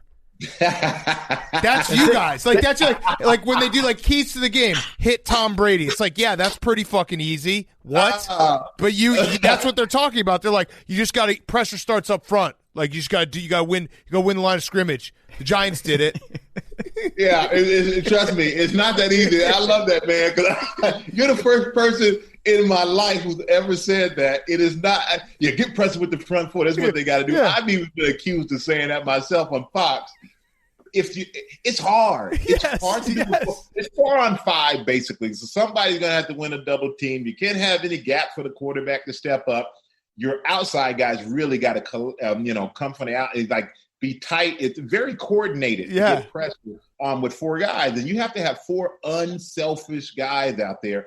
And to be honest with you, nowadays you have to have a rotation, because it's true. Guys get tired. You have to have a good rotation with backups who are just as good and can start in other places that just happen to be backups because on your team they're like 1 and 1A. Yeah, So we found that formula with the Giants. Thank goodness we found it a few times. But it's hard, and that's why I think the second highest paid position in football is the defensive end, behind the quarterback, because that's the only guy on the defensive side of the ball who can disrupt the quarterback in so many ways. So, get pressure with the front four. Good luck with that. And then if you're trying to win offensively, you got to protect the quarterback. Well, establish the run too. Right. Establish the run, get pressure with the front four, and no mistakes on special teams. Yeah. Boom. Yeah, and I tell you what, man, when you're rolling like we were rolling, it's no better feeling than knowing lining up four guys, you can put 6 or 7. We're going to whip you. It doesn't matter. And to look at the guy across from you and you look him in the eye and you can tell he doesn't want to be there because he's confused, because he know you can run around him, you can run underneath him, or you can run over him. That is the absolute best feeling, because you can see the desire of a man, a soul leave a guy through his eyeballs. Ooh, I like that. Also, just thank you for beating the Patriots that season, because the shit that America would have to deal with 19-0 Patriots fans, Patriots fans in Massachusetts, like probably 40% of the population would have 19-0 tattooed somewhere on their face or neck, like Tekashi 6ix9ine. It would be everywhere. So thank you for not making America deal with that. And we'll finish here. The jersey that's for sale is not correct. Fugazi. Michael Strahan has the real jersey. Do not bid on that auction. Someone is screwing with him. We are here to set the record straight. Michael Strahan, thank you so much, man. We really appreciate it. All right. Thank you, man. I appreciate you. Thank you, guys. That interview with Michael Strahan was brought to you by our great friends at 3Chi. 3Chi is the leader in hemp-derived cannabinoid products. You've heard us talk about them on Part of My Take. They are the real deal. Used them again last night. Used the comfortably numb droplets last night. Put me to bed like a baby. When 3Chi dropped their Delta-8 THC products, they were the first federally legal THC products sold in the United States since Prohibition started almost 90 years ago. Delta-8 is the federally legal version of THC. The effects that you get are a perfect hybrid of CBD and Delta-9. That's the normal THC that you're used to. It gives you that similar buzz and all the medicinal effects of Delta-9 without the laziness. You don't get the anxiety. You don't have the paranoia. You don't have the mental fogginess. What you do have is you feel more active and outgoing with increased confidence and almost none of the anxiousness and paranoia that you get with Delta-9. Again, it's federally legal. It's a version of THC. It's a perfect substitute for anyone who uses Delta-9 who wants the same great feeling without the negative side effects. You don't have to be a drug guy. I'm not a drug guy. I'm a Delta-8 guy. I'm a 3Chi guy. 3Chi isn't just the best in the Delta-8 industry. They invented the industry. Go to number3chi.com. That's the number 3chi.com. Check them out. You have to be 21 to purchase, and we're going to give you 5% off your order. It's a hell of a discount considering they don't have to discount it because it's that good. They could sell all of it if they wanted to jack their prices up, but they're not. They're giving you a discount. Go to the number 3, so that's 3chi.com. Use promo code PMT at checkout. You can get vapes. You can get gummies. You can get tinctures, you can get oils, you can make your own homemade edibles if that's more your speed. Again, you have to be 21 to purchase because this stuff is the shit. Thank me later. Buy it now. Thank me later. 3chi.com, promo code PMT at checkout, 5% off your order. And now, here's David Arquette. Okay, we now welcome on a very special guest. It is David Arquette. He's got a new documentary coming out August 28th, video on demand. You Cannot Kill David Arquette. That's a ballsy title for a documentary given 2020 and everything that's gone on, wouldn't you say? Yeah, it was titled before 2020. It actually is based on a 90s song that a band called the Black Math Experiment wrote about me and sort of my characters in movies that I never died. And we decided to use it as the title, but little did I know there'd be so many people suffering so hard. Yeah, is that true? Have you never died in a movie? I have died several times in movies. In Buffy the Vampire Slayer, I died twice. But in the Scream movies and just in general, it's just like sort of a funny fan song that they made, but we wanted to put in the film. It was my wife who produced the film, Christina Arquette. She did an incredible job. She suggested it, and the directors, David Darg and James Price, were super cool and saw it, saw how it worked and used it. It's funny that you mentioned that because I've kind of always wondered about actors when they do die in movies. Like, do you get coached on how to die, or is that left up to your interpretation? Because I know some people do, the eyes roll backwards in their head. Some people stop breathing for a while. Do you actually have to hold your breath? You do have to hold your breath, especially if you're playing a dead body, like if you're in a casket or if you're just dead on the floor in a scene. Those are weird because sometimes you can do like a week where you're just dead on the floor. You're just coming in, getting dressed, and laying down and trying to not breathe. There's a lot of weird stuff that happens in making the movies, but, there's all kinds of different ways to die. It's all always kind of creepy doing certain kind of research as an actor. Yeah. So the documentary, you are making a return to professional wrestling. You're trying to, and you can tell me if this is wrong, right what has been wrong or what people have perceived as wrong after you won the WCW title, and fans have kind of shit on you for that for the last 20 years. How has that experience been? Like, what if you were on the street? Will someone come up to you like fairly often and be like, "You shouldn't have won the title. Like that was bullshit," or is it more like online? depends. Like when I used to go to WWE events or something, some people would be cool, like, oh, there's a former champion, or other people not be so cool.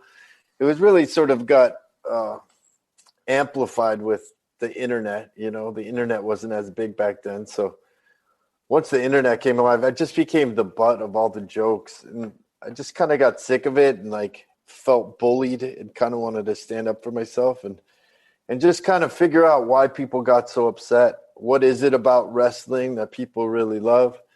And, honor wrestling, sort of make a love letter to wrestling with the movie we made. Yeah. You grew up a wrestling fan. I know that you have Randy Savage and Miss Elizabeth tattoo. You've got, you actually grew up really enjoying this stuff. So have you put yourself inside the brain of like a 11-year-old David Arquette and thought, how would I feel if a guy like David Arquette won the title belt when I was watching? Well, that's how I thought it would be perceived more, like I was living a fan's dream, like they could see themselves in me. But the fact that I was an actor and the fact that I was a comedic actor, I think people kind of were like, what? And, since then, the size, they used to be just like all monsters, like in their height. And now with like Daniel Bryan and Seth Rollins and different people, there's different sort of weight classes. And any of them can really be the champion. It's just a matter of, if the audience typically kind of makes champions in a way, they respond to the people they like, they kind of support them and push them, and then the companies sort of watch what's catching fire. So since then, the kind of dynamic had changed where there's smaller wrestlers doing a lot of interesting stuff. So I thought, well, I can compete with those guys. And I learned something in the process too, that, aside from just being strong and tall or whatever, you have to be tough and you have to be crazy. And I had both of those things. And I was like, I can be crazier than any of you motherfuckers. Yeah. So that's sort of where I came from. I was like, all right, let's do this. And in the movie, you can see it gets pretty insane. So I'm a wrestling fan, and going through this, you have to know, you're a diehard wrestling fan as well.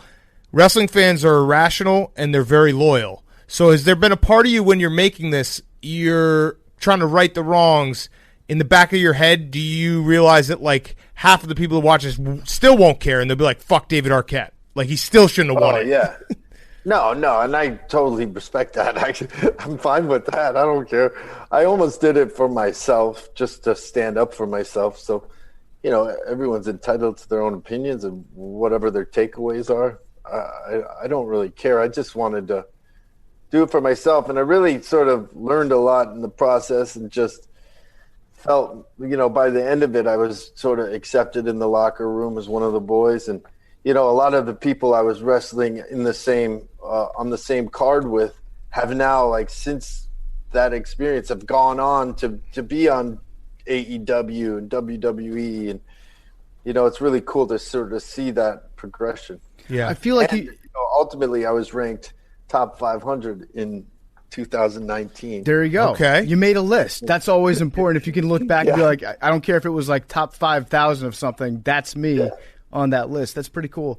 I feel like you could have gone one of two ways with this. You could have gone the direction that you ended up going, which is like, I want to prove myself to these guys. I want to show that, they didn't just hand something to me and I want to be respected. Or you could have gone the other way, almost like the Andy Kaufman route, and gone like, I'm Mr. Big Shot from Hollywood, California, and whatever I want to do, I get to do. Did that thought ever occur to you, to just like fully embrace a heel role and be like Mr. Big Shot from LA? Yeah, well, after a match that I lost to King Brian, I got so upset that I felt people were patronizing me that I did sort of go a little crazy and started saying I was from Hollywood. This was at Northeast Wrestling in New York.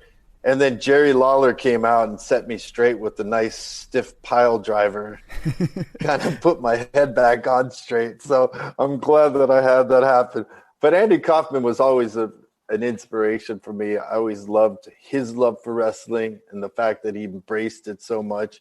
And, you know, there's tons of matches that he did in the Memphis area that, you know, Hollywood or even the wrestling community weren't really aware of. He really rode that storyline and played it out for a long time, wrestled all these girls and all this funny stuff. So I always got a kick out of that. I think if you want to be accepted in the wrestling community, you just got to talk about all your injuries more. So what's the gnarliest injury you've had wrestling? Well, I got stabbed in the neck with a light tube. Okay. That's pretty good. My fault. That was the gnarliest. I thought I was dying. It actually hit my neck muscle where I got 5 stitches in my neck muscle. But it protected me from my jugular getting hit.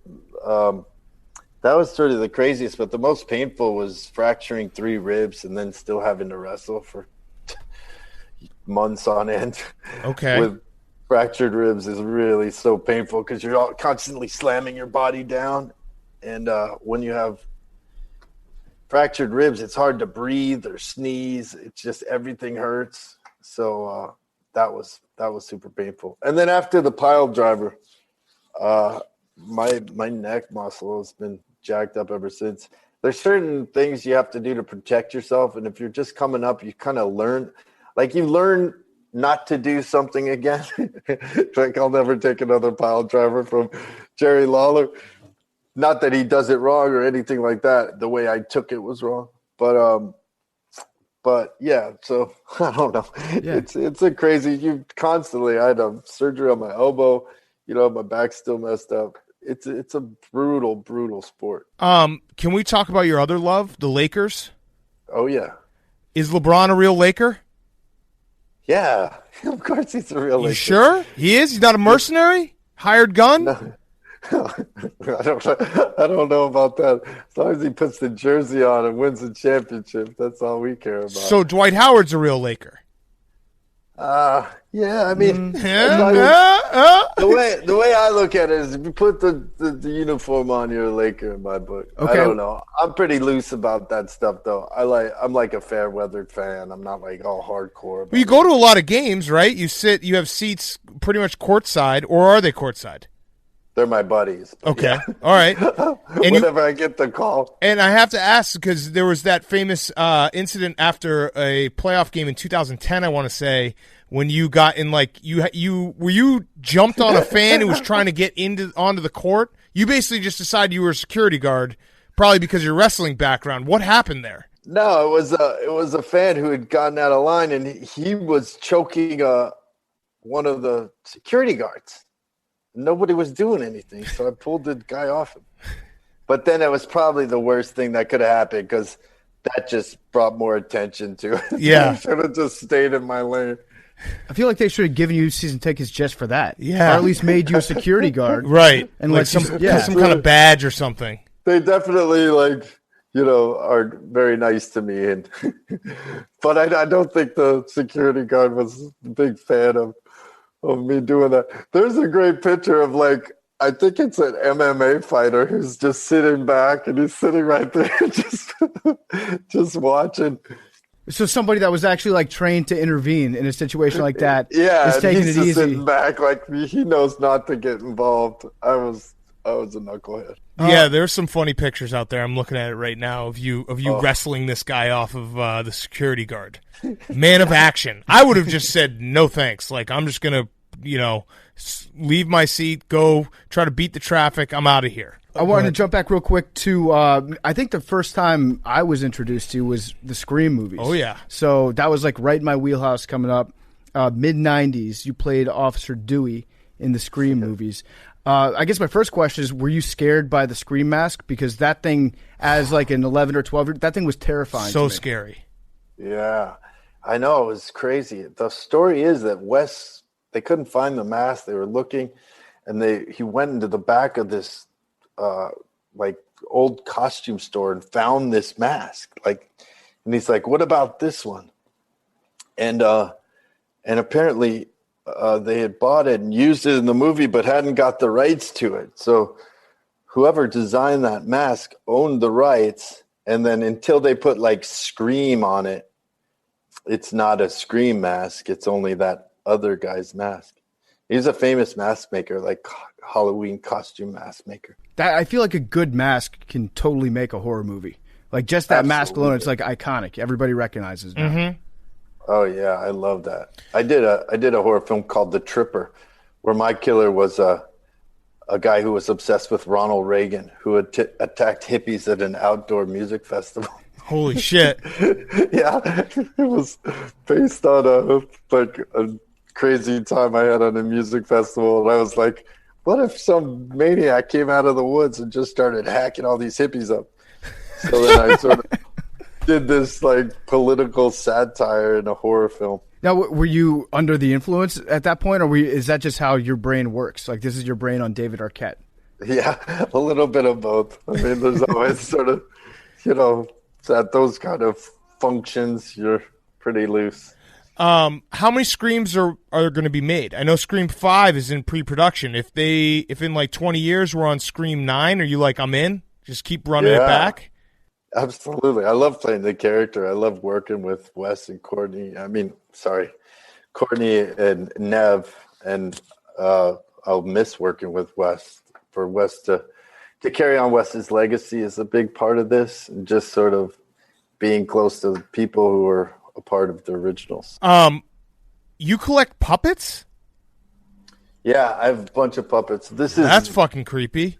I know, this is a monkey who like waves, but he was in the beginning of the Pee-wee's Big Adventure outside of the bike store. Oh, I love that movie. Awesome. Wait, so how many puppets do you have? Because like, aren't you ever afraid that you're going to wake up one night and all the puppets will be animated and they'll be alive, ready to kill you? Like if you have one puppet in your house, that puppet, it's not an if, it's just a when will it decide to become alive and kill you. Why, are you afraid of puppets? Yeah, I'm afraid of puppets. They're fucking creepy, man. You were just saying that you were at a music festival, the happiest place in the world, and then you just imagined some dude coming in and hacking you up. But oh my god, that's the creepiest puppet ever. No, dude. No. No, dude. No. That puppet is gonna kill you. What the fuck? I'm not. Sorry. Do you just like look around, like when you look over your shoulder and you see that fucking creepy ass puppet? You're not like, holy shit, what am I doing here? It's like looking in a mirror. Whoa, dude! It's like you live in a fun house. What the hell? This guy, dude. That's my grandpa. Oh my god, dude! Can you do the? No, I'm sorry. Can you do the thing where have a bit of a puppet obsession because we have puppets at Bootsy Bellows, so they go around, they dance, and people take pictures with them, like for Instagram. Well, I think it's also one of those things that if you get one puppet, you might as well get 100 because you're just a puppet person. You know what I mean? Like it's a sliding scale. It's over. Once your first puppet has been purchased and put prominently in your house, that's a wrap. Yeah. Well, that first one, the real creepy one I showed you, my grandfather made that. So whoa. We've had puppets in our family for a long time. Puppets in your blood. Okay. Do you do the ventriloquist thing? Can you throw your voice, or do you just have them around and just look at them? My whole thing is I do it really badly. Like that's my. I just like we can see your mouth moving. Jesus Christ! I'm like upset at myself for even asking that question. What else? Do you collect anything else weird? No. I mean, I collect just a bunch of stuff like these salt shakers. Okay. Hey, this is Old Salty and Captain Pepper. Okay. Just stupid. It should be Sergeant Pepper. If we're gonna be, that's also puppet adjacent. So I would categorize that as still under the puppet fetish. It's a small puppet. Yeah, right. Sorry, you have such a puppet thing. Are you scared of clowns too? Yeah, I mean, I saw it as a kid. Oh my gosh, yeah. That's a problem. Yes. Have you ever thought about that? Like going back to Scream. I mean, I remember when did the first Scream come out? Like 95 or something? Yeah, so I was like 10 years old. I remember watching it and being scared to death of like, every time my parents leave the house, I'm going to get a call on the phone and someone's going to slash me up. Do you ever think about like a generation of kids that watch that movie way too early and forever are like scarred by the Scream mask? Yeah, I know. You have to be careful, like when you watch those, or if you watch them alone, or something like that. Yeah, it's a lot of people see them way too early. I mean, yeah, you shouldn't watch them so early, but Maybe that's your next documentary, making the right that is the wrong of like scaring all these kids. I think, I think that you actually scared my entire generation off of answering phone calls. Yes. Like we all hate talking on the phone. We'd much prefer that you text us instead. I think that goes back to watching Screen and be like, if I pick up my house phone, someone's going to come kill me. Man, I'm sorry about that, guys. I had no idea. Yeah. All right, so David Arquette, You Cannot Kill David Arquette is coming out, video on demand, August 28th, new documentary. Also new film, the thriller Spree, in theaters, on digital, and on demand, August 14th, 2020. I had one last question. It's a MeUndies question. Go to MeUndies.com/PMT to get 15% off your first purchase. You got kicked out of Justin Bieber's 21st birthday party? Oh, yeah. What's the story there? Oh, it's just a bad situation. It was my fault. I was just out of line. I don't know. I wasn't supposed to be at his party. I was going to a friend's party that was in the same hotel, and I'd just been on the elevator with all these people, and then I come out, and we have to go into this place, and it was his party, so. It was a whole thing.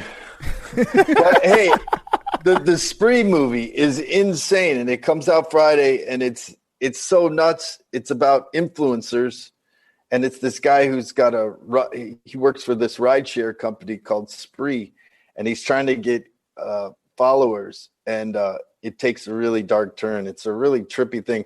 There's this Instagram, Kurt's World 96, where you could sort of look up this character. It's the kid Joe Keery who's in Stranger Things, and just amazing director. It's a really intense film. So now you're going to ruin like taking ride shares for people. Now my generation and Stranger Things. By the way, we can't call a cab because we're by afraid the way, of phones. we're totally going to ruin taking ride shares. Oh, fuck. Sorry. Damn it. Have fun.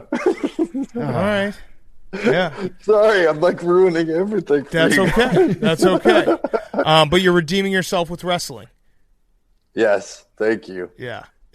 All right, well, David, this has been awesome. We really appreciate it, man. And next time you're in New York City, come on by and check us out. I sure will. A shout out to Jerry Kubik, my homeboy who's a cop up there in Connecticut. He's a big fan. Oh, nice. There you go. Nice. Thank you, What's up, guys. Jerry? Love it. What's up, Jerry? That interview with David Arquette was brought to you by MeUndies. MeUndies wants to talk about your underwear. Like, seriously, they have a lot of feelings about it, and they want to chat with anyone who's going to listen, so here goes. MeUndies just wants everyone to feel comfy as heck with the freedom to express themselves. That's why they make the world's softest undies in classic colors and fun prints like dinos and surfboards. I'm wearing MeUndies right now. Are you guys wearing MeUndies? Same. I am wearing the wine and cheese MeUndies, and they're super soft. I feel very comfortable. I've been wearing these underwear since about 9 o'clock this morning. What are you wearing, Hank? What are you wearing, Hank? Don't be so shy. You're not wearing underwear. I kind of shit my pants earlier. Oh! No. So I'm currently not Restart wearing them. the I clock. was wearing Okay, them. I that's was okay. wearing them earlier. Nice. All But I right. threw them But in the that's trash. okay. But that's okay because you got more at home. Yes, I have a million pairs. They're That's the best. good. We've gone far But yeah, I'm too going long on this commando. podcast without shitting ourselves. It's been at least 3 weeks. Good job, Hank. I'm Good proud job, of you. Hank. Yeah, no judgment here. But if you want to get a new pair of MeUndies, Hank, you can get one, and they're going to hook you up with a sweet deal. They should just make pre-made undies that come with a skid mark where the butt crack is. So that way, plausible deniability. You don't have to be worried. You don't have to worry about the people at the laundromat judging you when they wash your clothes. Just, it's a free idea for MeUndies. Take it or leave it.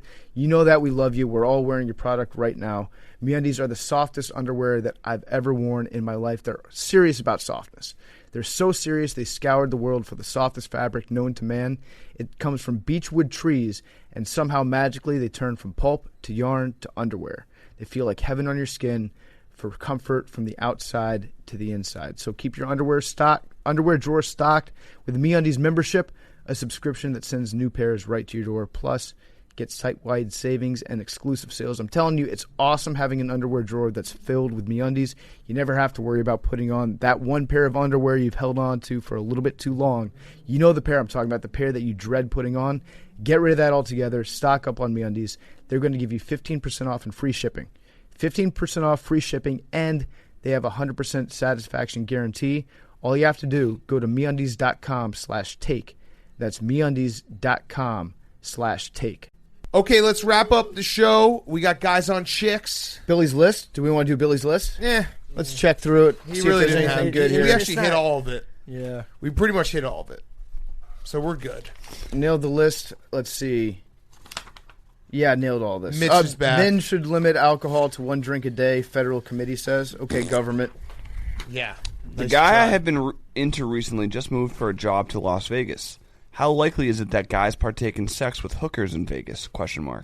Should I be expecting this to happen like some kind of Vegas initiation and everyone does it? Or do most guys not actually do this as much as I think? And do you have any of your own personal experiences with Vegas hookers? Thank you. Love you guys. Yeah, definitely. Like, once you enter into Vegas, in the airport, there's a brothel. Everyone stops in. They play that one slot machine at the gate when they get off, and then they go slide it in real quick, and then boom, they're in Vegas. Yeah, I'm sure with his job too, there's like some type of like employee discount or like one of those like benefits. It's a perk, like, yeah. You know how when you land in Hawaii, they automatically put the lei on you? It's like that in Vegas, except it's a vagina. If this girl is writing in and she's been like your boyfriend. Also, who moves to Vegas at this time? That's true, but your boy, like, guys are either hooker guys or they're not. And if you don't know, he probably is. Mm-hmm. Although, like, if you can't definitively say, yeah, my boyfriend wouldn't get a hooker in Vegas when he goes there for a weekend. He's moving there. Probably for the hookers. Maybe he's a hooker for a job. Yeah, that's why he's moving there. He's a pimp. So he's got to move to Vegas for it. But yeah, if you were asking yourselves, would my boyfriend do something like this? He probably would. There's nothing more electric, though, than going on a trip with somebody and then finding out that one of your friends is a surprise hooker guy. Mm-hmm. Then that's the talk of the trip for the entire, like, even after the trip's over, you're like, hey, can you believe Craig? Big hooker guy. Got 3 the first night, 2 the second night. He's broke. Ask yourself this. If he like, when you guys met, was he forward with you? Was he like talkative and picked you up, or did you have to do the work? Because if you had to do the work, he's probably a hooker guy. Yeah. He's probably got no tea, and he's lazy, and he's just like, I'm just going to pay for this. Does he leave money on the nightstand? Mm-hmm. Yes. Does he take showers all day? Why is my boyfriend's #1 best friend on Snapchat his ex-girlfriend? Why is he's getting nudes? I don't know how any of that stuff works. Is Snapchat still like doing it? I think Snapchat has converted full time to a photo editing service. People just use Snapchat to like make a Photoshop, then take the screenshot. But Snapchat, I feel like, was the thing, and now it's just TikTok has just washed them. Although now Instagram has focused their attention totally on TikTok, they forgot about Snapchat. Now, what Snapchat should do? Instagram washed Snapchat. Yes. Snapchat should now start to copy Instagram and make their own TikTok. What do you, Billy, as our 21-year-old, do you Snap? You know what? A lot of like people who I'm friends with use Snapchat as their only messaging service. Really? Yeah. See, I was gonna kind of be proud of myself because I like withstood Snapchat. Like everyone was like, "You got to get Snapchat," and I was like, "No," and I was like, I beat it. There you go. But I might not have. It's like waiting when the time changes for an entire 5 months until it switches back. Your clocks were wrong. Yeah. Now they're right again. I'm doing the same with TikTok. I probably will be wrong on that one, but I'm trying. What kind of a feature is that, though, where it allows other people to see who your best friends are and who you're secretly sending messages that will self-destruct to? I think he's just looking at the Snapchat, right? Yeah, you got to go into their account. It used to be public, and that used to cause a lot of issues. Yeah. Because you might be Snapchatting someone for like one night, and then the next day you're best friends, and then you got to hear about it. Got it. Hey, boys, ever since you guys started playing Dungeons & Dragons, my boyfriend has been obsessed and asked me every day to go play with him. It sounds kind of nerdy. Should I play with him? Yes. Yeah, just get dressed up like a dragon. Yes. He probably wants to fuck a dragon. Absolutely play with it. Cannot recommend it enough. All right, I think this person is just trying to fuck with me, but there's a lot of medical terms, so bear with me. Uh-oh. Dear wise ones. Should I take off my pants? I'm a medical assistant in a urology office and regularly have to see other men's penises. Parentheses. I place catheters. Yep. Yeah. Catheters. Catheter, like Federer, but cath. Catheters. So female Federer. Catheters. Yep. Catheter. Catheters. Place catheters and assist with cystoscopies and vasectomies. Cystoscopies. Spell that out. Cystoscopies. Cystectomies? Cystectomies. Yeah. There's no M, though. And vasectomies. The guy I'm seeing doesn't seem to mind, mostly because he has no idea that I have to touch penises on a daily basis. I haven't met any of his friends in person, but he constantly mentions his best friend and has shown me pictures of him because I asked. One day, his best friend showed up to the office and needed a catheter placed. Because he hasn't seen or met me yet, he had no idea who I was. Unsure of what to do, I just quickly did what I've done a million times and moved on. I touched his penis. Do I tell the guy I'm seeing, or do I try and pretend like I've never seen him before? I think you have to keep that one. You have to keep that one quiet because his best friend probably doesn't want all his friends to know that he gets catheters. Well, usually the person's unconscious when that happens, right? To get a catheter? Yeah. No. I don't think anyone's What is they it? stick, they stick like Catheter. a straw up your dick. It's like when you can't pee, they put a little tube up there. And then, I mean, I've watched daytime television. It's all geared towards old people. And they're like, are you sick of reusing your catheters? All right, well, then try this one. So, yeah, it's a tube that basically just siphons urine out of your bladder. The Blackhawks are going to lose. I'm sorry. That's all right. Youngest team in the playoffs. I'm sorry, Big Cat. That's okay. 4-3. It's like an oil not change. over. A catheter is an they're oil gonna change. lose. Hey, Laker Dan, PFT, and Finger Frog Billy. I'm a redhead, and my boyfriend keeps referring to my boobs as ginger biscuits and slapping them. He does this in front of friends and even some family. I've asked him nicely to stop, and he doesn't listen. How can I retaliate? Start calling him the gingerbread man. I think he'll probably like that. And then he'll be like, can I get some milk? Yes. That'll really set him up, Billy. Yes. I haven't thought about that one. Yes. I don't think that you can. I think that this You need guy... a nickname for his balls and just start whacking those things. Yeah. Whacking them around. Red balls. Ginger Well, snaps. he's not a ginger. Yeah. Yeah. Just hit him in the nuts. That solves everything. Love you guys. Wait, we have one more. We have a few more. I retract that. Love you guys. No, I mean, if you got somewhere to go. Go please. last one. Damn, there's a couple good ones. All right, do a couple Yeah, more. do- PFT jumped the gun. We'll do a couple more. Are you guys still anti-washing your apples? Need an update with the pandemic and all? Thanks. Yes. Yep. It builds up your immune system. I've never heard of an apple having coronavirus. Yeah, if you have Definitely been. Definitely. if you have, I heard chicken wings can get coronavirus. I Really? haven't heard of an apple. Apple a day keeps the doctor away. That used to be the saying. Yep. From a bunch of people that didn't have teeth. But yeah, the red apple is the red quarterback jersey. All right, last one. Hi, my name is Allie, but everyone calls me AI. Was wondering if I should be worried my boyfriend always wants to piss on me when he's drunk. That was the other thing. That same Trey Songz, chick yeah. that blew all the Suns was like, yeah, Trey Songz pissed on me. Well, she was like, she started pissing on me. I wasn't expecting it. And the other girl was like, say who was? She's like, Trey Songz. Yeah, it was zero pressure. She's just like the Forrest Gump of penises. She's Yes. connected to like all the famous genitalia in the West. And you know, like, guys are going to still be like, oh, nice, like, hit her up. And then she's going to probably say more stuff about guys. They'll be like, how could you say that? It's like, no, we know now. Peeing on I like this girl. We should get her on the podcast. I should give her a podcast on Barstool. Yeah. That's true. That girl needs a catheter for her boyfriend. Oh, Yep. good call, Boom. Billy. Good point, Way to Billy. use it in a Siph- sentence. Siphon out the pee. Nice, before he can dude. Piss on you. Nice. Is that All right, it? That's it. Caller Blatty, a podcast There strictly we go. about taking leaks on people. Perfect. Billy, well, first of all, I love you guys. I retracting it earlier, so that's a double love you guys. Billy, final thoughts.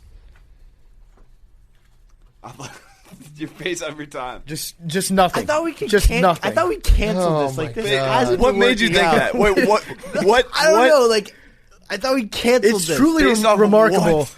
how little we ask you to do and how little you actually do towards those I don't goals. think anyone likes these anymore. Well, actually, they found a 19,000-year-old woolly mammoth in the permafrost, according to CNN, and they are trying to use it to clone woolly rhinos. I don't know what I'm gonna say. I'll say it anyway. Today's another day to go and find you. Shine away. Are you gonna be okay? Take on me. Take me on. Take on me.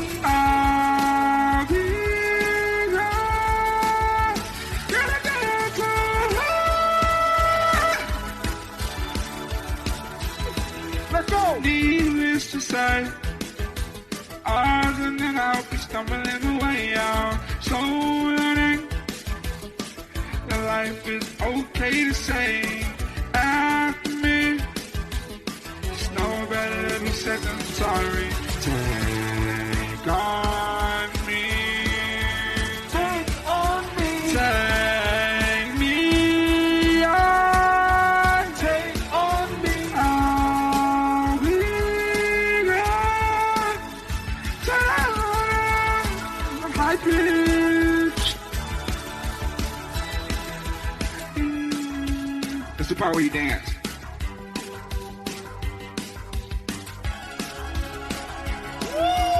You like that? I love it. What we have next is verse 3. Let's bring it back in. Yes. Yes. Yes. Yes. Ladies and gentlemen, Little Yai